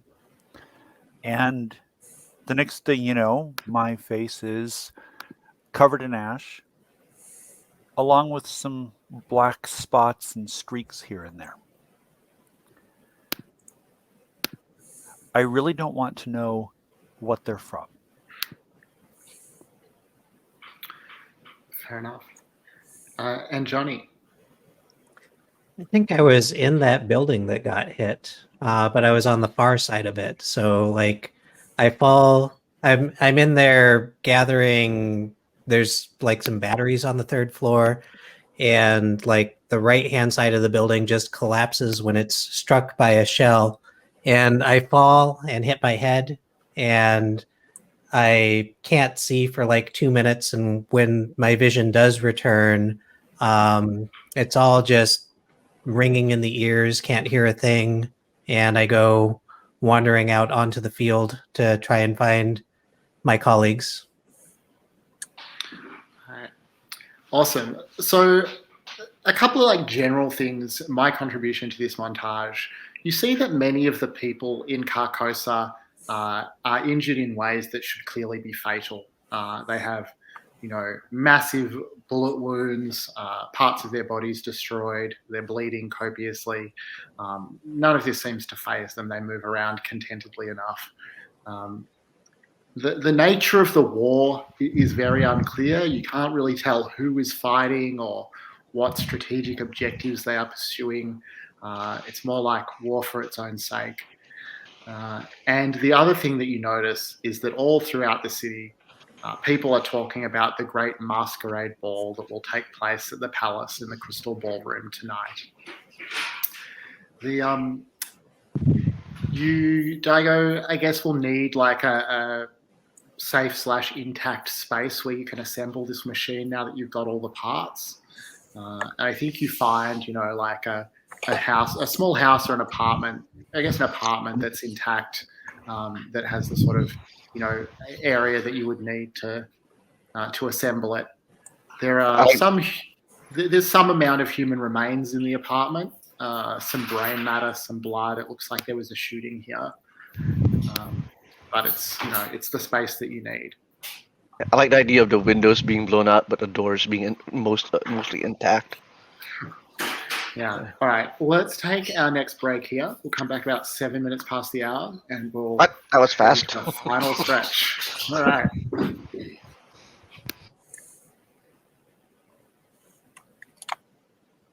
I'm back. Great. All right. So the four of you assembled in an apartment in Carcosa, more or less intact. Daigo, you have successfully assembled the machine. To activate it, you will need to apply a little bit of fresh blood, either 1 point of health from somebody's general ability pool, or somebody can take the minor injury card nicked. Well, I have no more health left, so but I am also willing to take a nicked if no one stops me. Does Johnny have any more health left? Sorry. Johnny does, and I think he sees you going to cut yourself on this, and stumbles his way into protecting you, but falling into it a little bit and providing the blood that it needs. Oh, is this a case where you're accidentally injured? Accidentally injured. Yeah. I mean, player-wise, intentionally. Character-wise, not. Correct. Exactly. I see. I can roll with that. So just the injury card nicked from the This Is Normal Now set. Actually, it was 1 health, right? Sorry, you're right. Yeah. That's right. Classic. So the machine whirs to life as some of your blood spills into it, and it starts to move. It starts to funnel the paper that it's assembling from somewhere through it, making marks on it. Typewritten words, or words as if they're typeface, start to appear across the pages that pile up in a little hopper at the end. And as this happens, a key turns in the door that leads into this apartment. Someone's coming in. What do you do? Daigo is too busy watching the papers, just scroll out. Yeah. I point my pistol at the door, center mass. All right. The door opens. Grab up my knife. You see a man open the door. He's wearing some sort of business suit, maybe a little old-fashioned. He has a pillowcase over his head and what appears to be a large bloody bullet wound in the middle of it. And he sees the four of you. Do you fire or attack? He sees us through a pillowcase? Well, he stops as if he's observing that there are people in the apartment. He seems to see. I jerk my head at him in a way that I'm basically saying, Marissa, can you take that pillowcase off of him so I can see if I need to shoot him or not? He says hello if you don't shoot him straight away. Hold still. Who are you? Well, I live here. Who are you? Can I get you a cup of tea? Who are you? What's your My name? name's Emmett Mosby. Sorry, I wasn't expecting company. I'm happy to, well, yeah, a tea, a drink, coffee. Emmett Mosby. You still want me to, right? And I nod. Okay, I do it. So you pull away the pillowcase and you Don't see look. that he looks human, but there is a substantial bullet wound in the middle of his forehead. Is it an entrance wound or exit wound? An entrance wound. Okay. So fired from the front. Yeah. And it doesn't sound like you're stopping him, so he's going to walk towards the kitchen. He says, I am going to put that kettle on if anyone wants anything. And you see the quite gaping exit wound as he turns toward the kitchen to walk away. I get you to make difficulty 4 composure tests for that one for me. All round, I think. Just wasting away our composure. Just...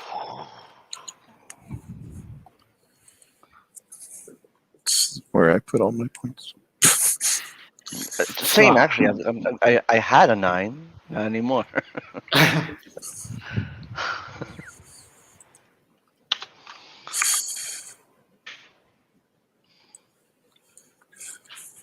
It's difficulty 4, right? Mm-hmm. All right, 5. Daigo is more interested in the machine.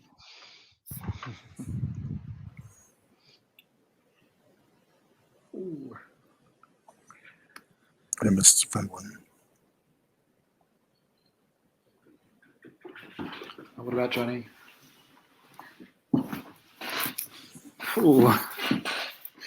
All right. So, Johnny and Marie, I'll get you to take the shock card for This Is Normal Now called Overwhelmed. And Marissa, I'll get you to take the one called Harried. That is Johnny's 3rd shock card. Yeah, so I was going to say, I'll let you know now that as long as you're in Carcosa, the 3rd or subsequent shock cards won't remove you from play. But should you return to I'm not quite sure what to call it, the mundane world, the illusion, the real world, however you prefer to think of it, with 3 or more shock cards, then that will be the end. I love it. In Carcosa, there's no limit to the suffering you can endure. No limit. This is normal now. And I'm sorry, what was Johnny's shock card on that? Sorry, one sec. It is Overwhelmed from the This Is Normal Now set. Great title drop there. And you said harried? Yes, that's right. Okay. I'm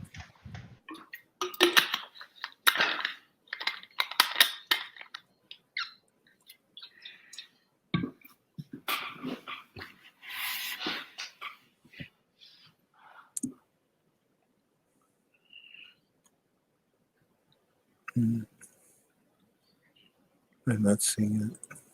Oh, let me double check.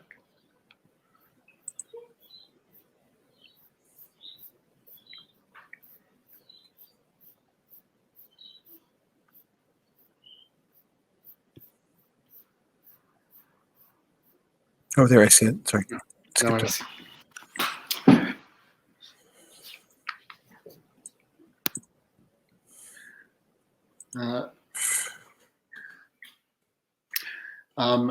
So Mr. Mosby makes himself a cup of tea.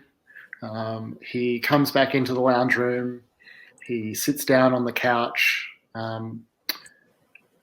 Doesn't seem to mind that the 4 of you are surrounding this odd machine in the middle of his lounge room.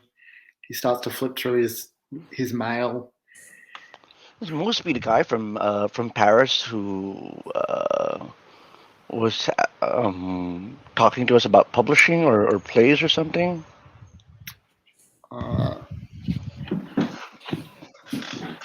Well, I mean, that guy didn't have a large bullet hole in his head, but maybe. Okay.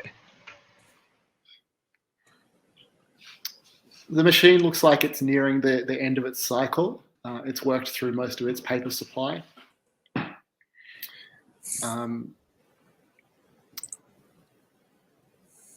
Mosby looks up and says, sorry, Marissa? Is one of you Marissa?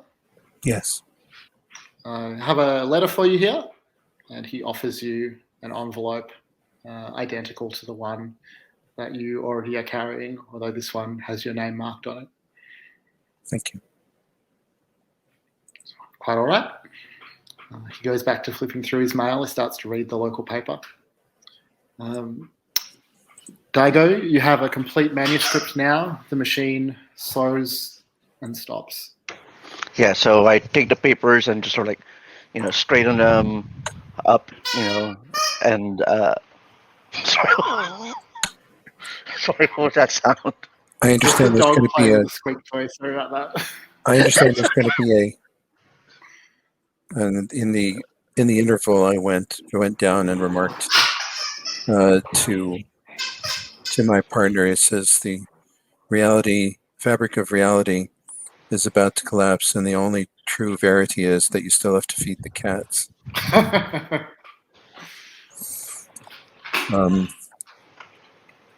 So I'm going to ask Mr. Mosby.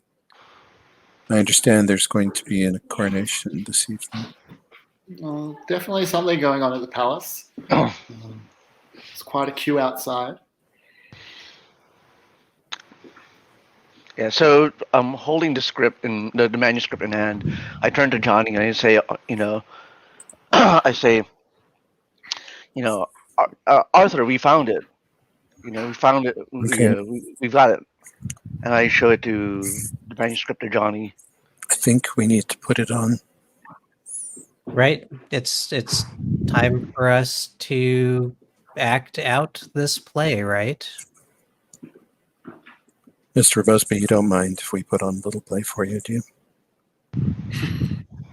Well, how delightful. Yeah. Please.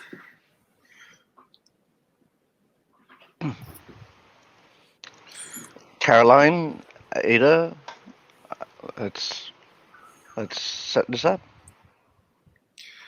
So it looks to you, from what you can see, that there are 4 roles in the play. They are named Camilla, Casilda, the Stranger, and the Phantom of Truth. Who will be playing which role? Does the frontispiece say anything about them? Is there a one-line description? No, there's nothing like that. Camilla, Casilda, the Stranger, and the Phantom of Truth. The opening page after the title is a lengthy poem or monologue of some kind that's marked as Casilda's song. I will be Casilda. Arthur/Johnny will be the Phantom of Truth. All right, Daigo will take the Stranger. I'd hope you take the Phantom of Truth, to be honest, Nicholas. Does that mean that Marie is going to be Camilla? Well, I mean, that's the only role left. Did you want to take the Stranger? Because I think it also fits Mayhem. No, it's okay. All right. Doesn't, unless my intuition says otherwise. That seems all right.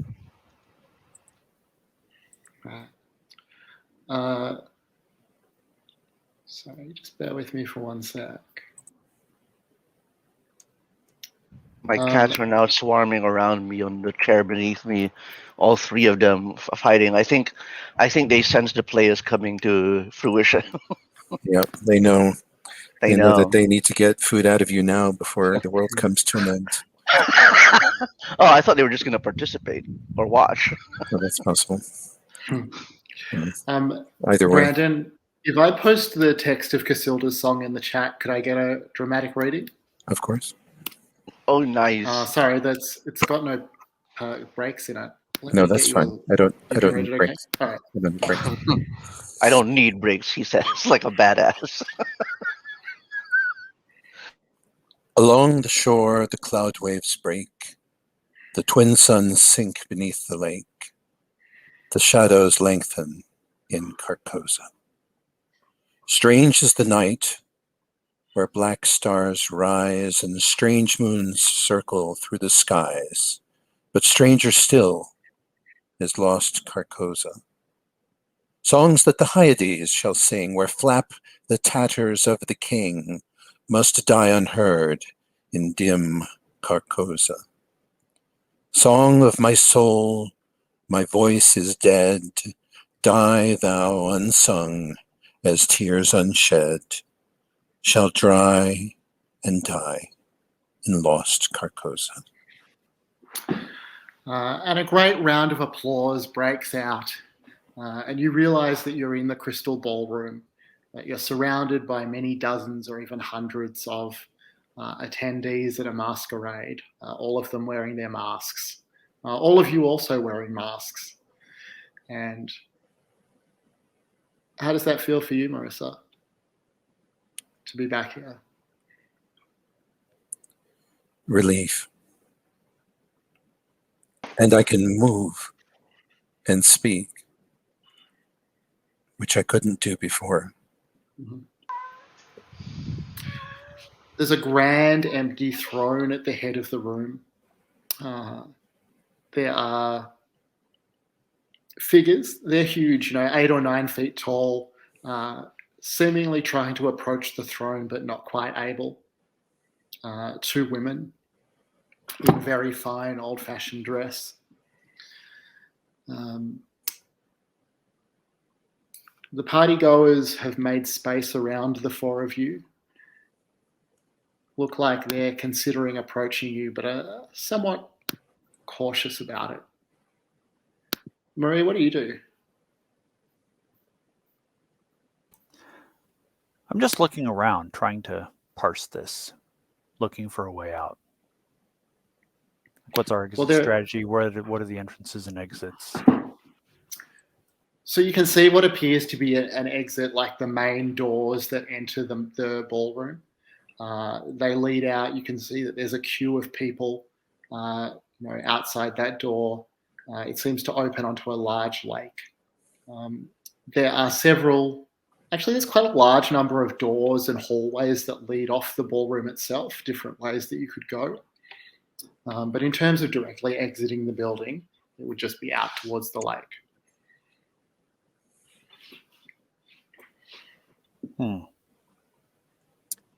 Marie, we have to complete the play. It's a ritual. Stay here. Just want to know where we're running when we finish. Might be there, I say, looking at the throne. Let's continue. The 4 of you continue the play. There's a kind of droning noise that grows louder throughout the performance. All of you are struck through the first act that the play is not especially good. Its metaphors somewhat forced. Its imagery sort of imitative, not very original. You reach the end of the first act. There are only 2 acts. Do you take a break before the second act, or will you press on? I will press on. I want to get this done. Yes. I would I don't want anyone else to get the chance to. I would like to spend a inspiration push to really embody the character and try and make the most out of this mediocre play. Okay. You absolutely can do that. Yeah. As soon as you embark on the second act, you realize that you had judged it too hastily, especially with Johnny's transcendent performance. But the text itself, what before was dull and rote is now almost overwhelming in its beauty. you realize that this cannot be judged by any known standard, that the supreme note of art has been struck in this text. And you feel that human nature could not bear the strain or thrive on words like these.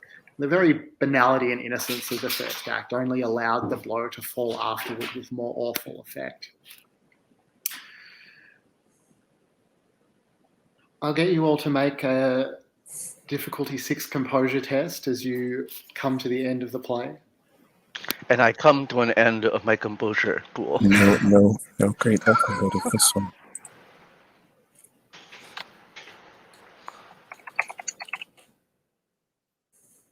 Six. It's difficulty That's- 6. Yeah? Yes. Unless 6s always succeed, then this.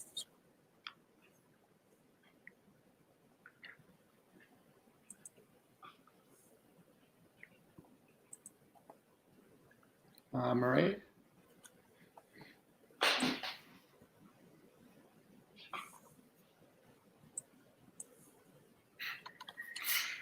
All right. So let's see.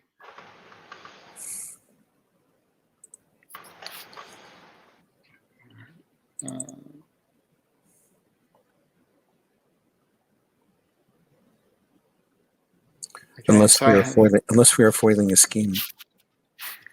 I don't think you are at this point. So, Marissa, I'll get you to take the. Sorry, where am I? I'll get you to take the Parisian shock card. Must have been a hallucination. Johnny, I'll get you to take the Parisian shock card. When you look in the mirror, the king looks back. And the crowd parts in front of you.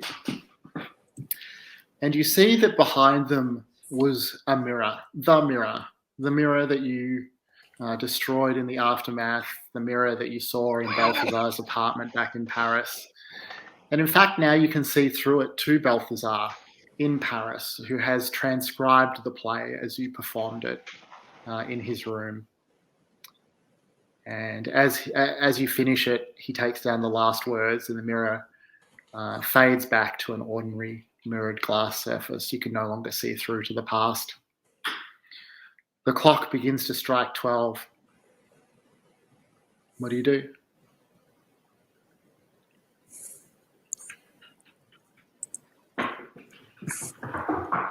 I'm going intuition. You can tell me if intuition suggests something else.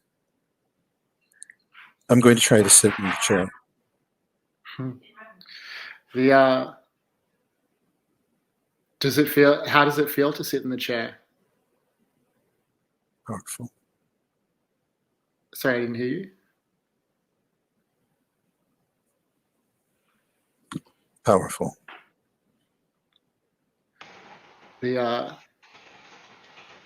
Okay, I'll come back to you in a sec. Johnny, what were you going to say? I think I've accepted this as the new normal, if you will. And I was thinking that I bow to the chair that Marissa is sitting in. All right. The two women who were trying to approach the throne seem to be pushed back somehow as Marissa takes it. They hiss angrily as you take the throne that they were vying for. Daigo, what are you doing?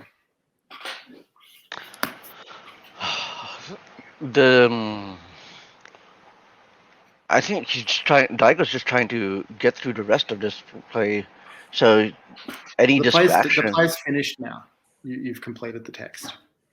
Yeah. So when the women approach, I guess he just looks around and tries to see if any answers are forthcoming for the next sequence of events.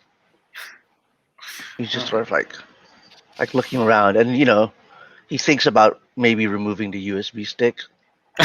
All right. He pries it out. He pries it out, and then just sort of like tries to wipe it like it's nothing, and looks around to see you. You feel a small insect crawl out of the USB port in your forehead. Oh God! Wonderful, by the way, wonderful. I have no phobias ever triggered by that. It was just wonderful. You see that Marissa's head is changing, growing. It looks like the top is turning into a crown in some way. That her face is taking on a pallid mask-like cast. Marie, what are you doing?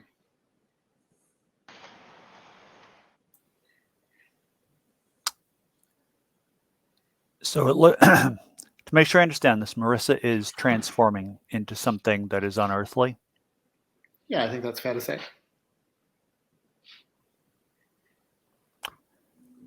Right.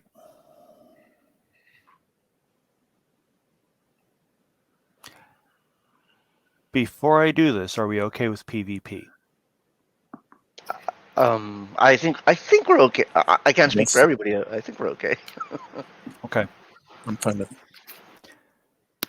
I see what's happening to Marissa. I draw my pistol and fire directly at Marissa's head.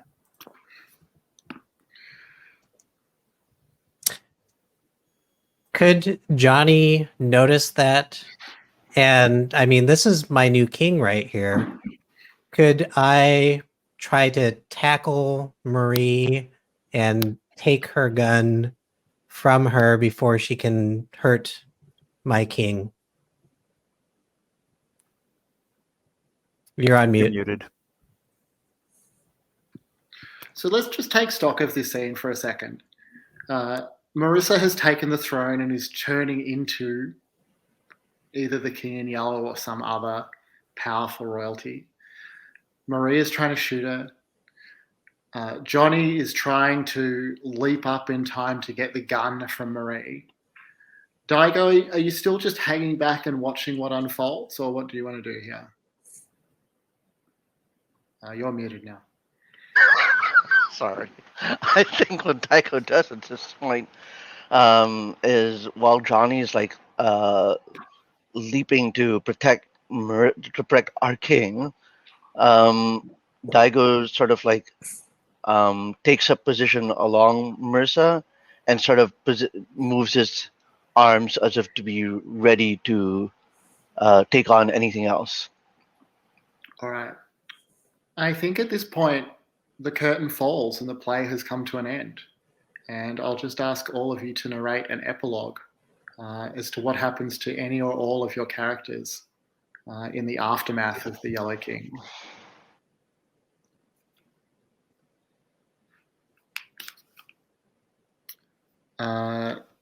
Nicholas, could I ask you to go first? Yeah. I think that Marie gets her shot off, but I know that she is not worthy of a mask. And so I attempt to unmask her. And that will be the end of my epilogue, is just the two of us tussling on the ground, trying to unmask Marie. I'll let her finish it up. All right. Daigo, what about you? I think Daigo, still with his mask on,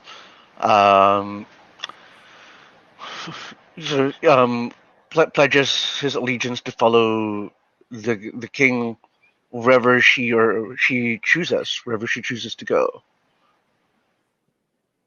Nice. Marie.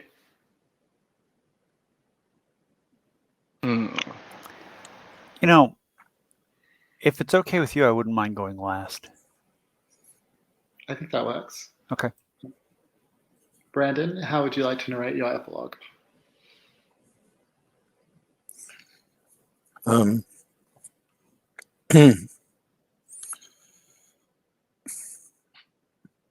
Pocket permitting. I think that Marissa puts up a hand and the bullet stops. And then she goes, in this, the first year of our reign, those who have placed me here, I allow to go back to the reality that they best liked, and remember as much or little as they desire.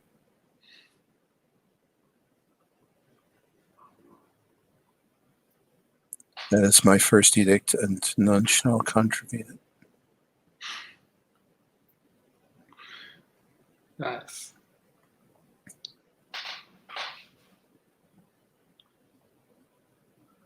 Is that the end of your epilogue? I think so. I think Marissa stays and holds the world together. The world she remembered, and she still, in some ways, feels a part of. Beautiful. And Marie. Sorry. Matthew, did you want to say something? No, I was just going to say that, Daigo pledges to enforce the king's will, and you hear that his voice is sort of ripped and begins to sound like it's a mix of digital and organic. And that, and looks to Mirza and says, I'm never going back. That there's nothing left for me there.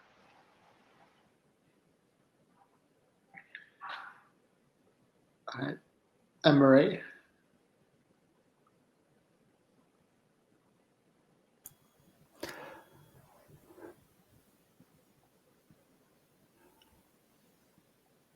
Given the strangeness of things here, I'm reasonably sure I can find what I'm looking for.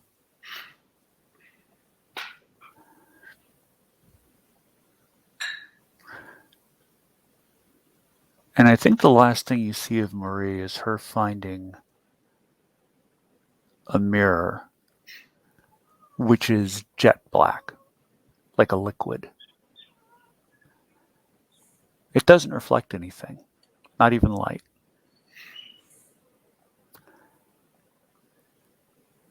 And as she touches a finger to it, it's almost like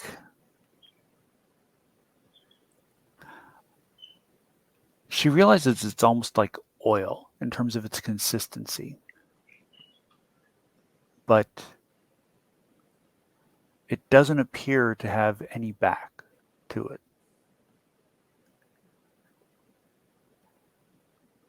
And so she steps through, never to be seen again.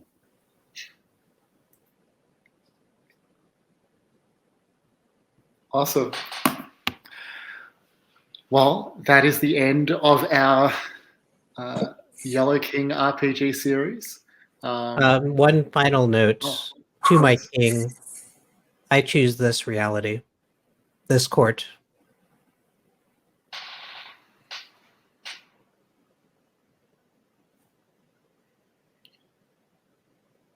Nice that the King in Yellow has two new servants to carry him all throughout the past and future. All right, so I would love to do a round of stars and wishes. I guess wishes not so much, but maybe like if you have any general reflections on the system, I would be interested to hear them, things that you liked or didn't like about it, as well as stars for today and for the series as a whole. Nicholas, could I get you to go first? Yeah. I'll just start with this system. I think this is an excellent system for the story that we told. It was easy when it needed to be easy. It was ridiculously difficult when it needed to be ridiculously difficult. And so I think the system just really shines with a King in Yellow type setting. So I can think of little that could be done to improve it. I did like the addition of the if you roll 4 or 5 over, you get some spectacular thing. That was a fun addition, and I'd recommend that you keep that. As far as stars, oh, sorry, what was that? No, nothing. I was just thinking. Oh, I wish that happened to me more often. I Rolling know. 4 When over it happened, it was so good. must have been quite the feeling. I don't remember if it happened to me, but I remember it happened a couple times, and it was just really good. Stars, I loved Marie going PvP at the end of it. I think that whole final montage scene was really, really good. I kind of do wish that I got to tear off Marie's mask, but she escaped before that happened. So that is just a minor wish. I loved that we became the play. So kudos to everyone for embodying that. I think that that was really on theme for what we were trying to play. And Marissa, I think you are the perfect king in yellow. So good job. Good job. Good job. Good job. Thank you very much. Matthew? Sure. Like, I really, really enjoyed how everything played out today. I think small wish that is that I wish we all got a chance to participate in the play. Now, I'm not saying we should have all performed and read out a 2-act manuscript. Oh yeah. But I think it would have been neato if Nicholas Puckett and I had a turn at the oratory. But that being said, I thought Brandon did a wonderful job as well. So what else? What else? I'm glad you guys indulged me in the wackiness that was what Daigo did to himself, and I really dug Puckett's commitment to Marie's just very particular way of choosing to zig where other characters have zagged. I really enjoy that. And yeah, all hail. And for Brandon, I'd say all hail Arcane. Yeah, I love it. I love it. My Daigo. I think I didn't know how to fit it into the whole scene, but I just want to say that Daigo's we'll never leave each other again. Kind of, speaking for both Daigo and Marissa, and for the king and his servant. So yeah, that's all I got so far. Yeah. Oh no, and thank you, Shane, for running this. I want to. Sorry. Like Nicholas said, it was a great system. It works for the story you're trying to tell. I think a lot of it has to do with how you run it. I again have said before, I worry that it's a bit of cognitive or bureaucratic load for you.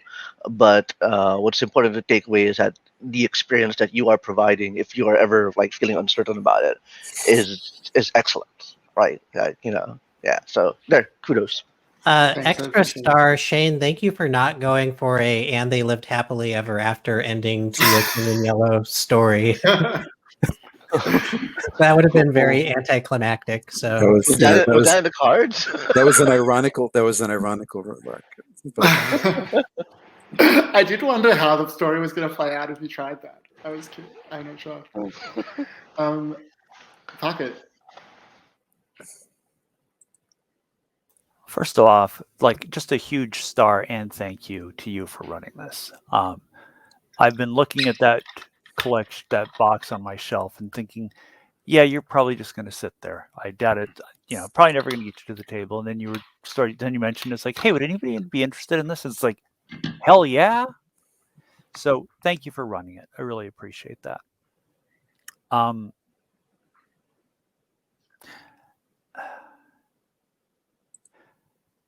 I really appreciated I appreciated how dedicated everyone was to their character. Daigo was a little street smart. Johnny was very much not. And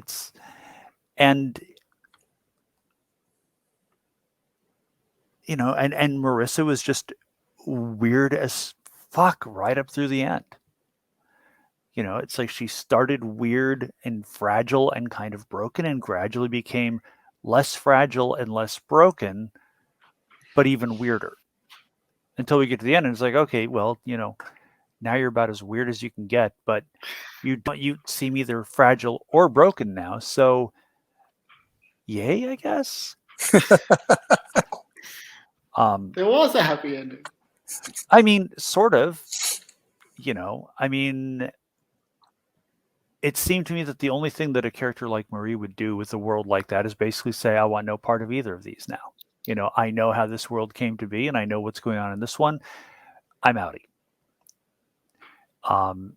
So, but I appreciated that dedication that everybody brought to their characters, particularly in this final series, even if it was a little bit truncated over what we had hoped to be able to get through.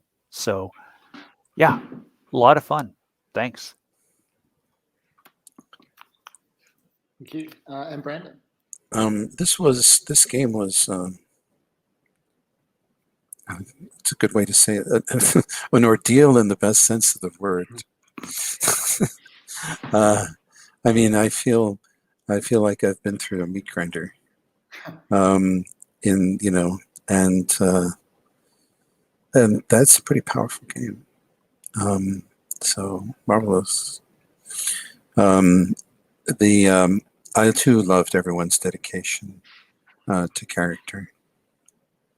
Nicholas's Daigo's willing to embrace his craziness. Nicholas is willingness to be damaged, especially, and to doubt his own capacity and sanity. And Marie choosing oblivion, which I thought you might want to choose. So I that's why I offered a kind of oblivion, if you wanted it, is the oblivion of forgetting that anything was wrong and going back to innocence. But I completely respect your having decided that Marie would choose non-existence, or at least the great unknown. And that was fascinating. The getting to see the Crystal Ballroom realized, and it felt in a way in character that I was being pulled the entire scenario towards an ending that my character sort of vaguely knew was coming all the time, and that so was therefore both something to be terrified of and yet also something that had to be embraced. And when when the Daigo found the means to make the manuscript, then in Marissa's head it all became suddenly very clear what was going to happen. To the degree that anything could be clear or inevitable in such a place, and that was superb. I mean, it's just a wonderful feeling. I love the interaction between the characters. The only thing I wish that I had remembered to do was to write Marie's name on one of the coffee cups. Oh. I just kicked myself afterwards for forgetting that. Well, I mean, I think in a cosmological sense, if all of reality unfurls from the King in Yellow, and somebody at one point did correctly spell Marie's name on a coffee cup, you actually have done that.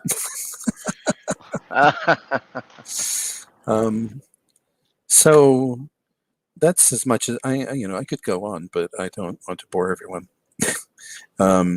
It was I can't recall an experience like this.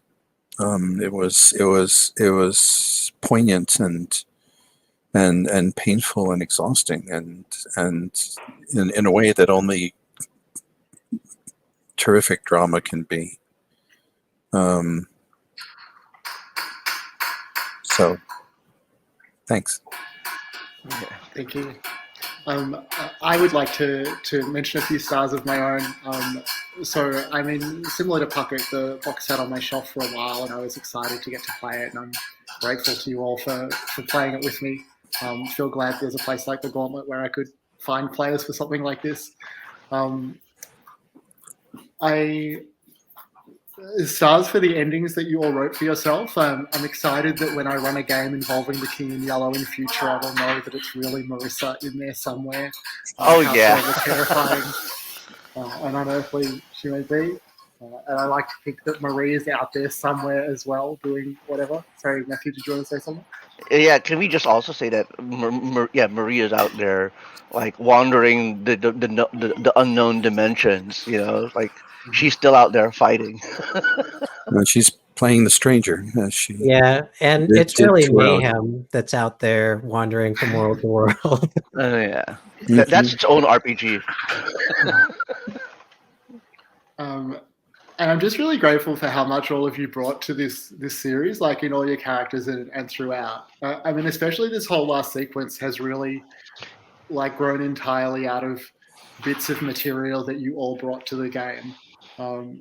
You know, I mean, in particular, a lot of stuff fell into place when Mayhem decided that she would blow up the armored truck, which, unbeknownst to you all at the time, had the King in Yellow inside it. And I, contemplated different ways to sort of wriggle out of that, and then decided that it just meant that the last sequence would be about the absence of the King in Yellow and what that meant for the world. That was pretty exciting. But also things like the Crystal Ballroom, the doppelganger stuff that Daigo introduced. That was really satisfying and fun for me. But yeah, I had an awesome time. Thank you very much for playing, and look forward to playing with you all again in future. I'm going to end the recording now.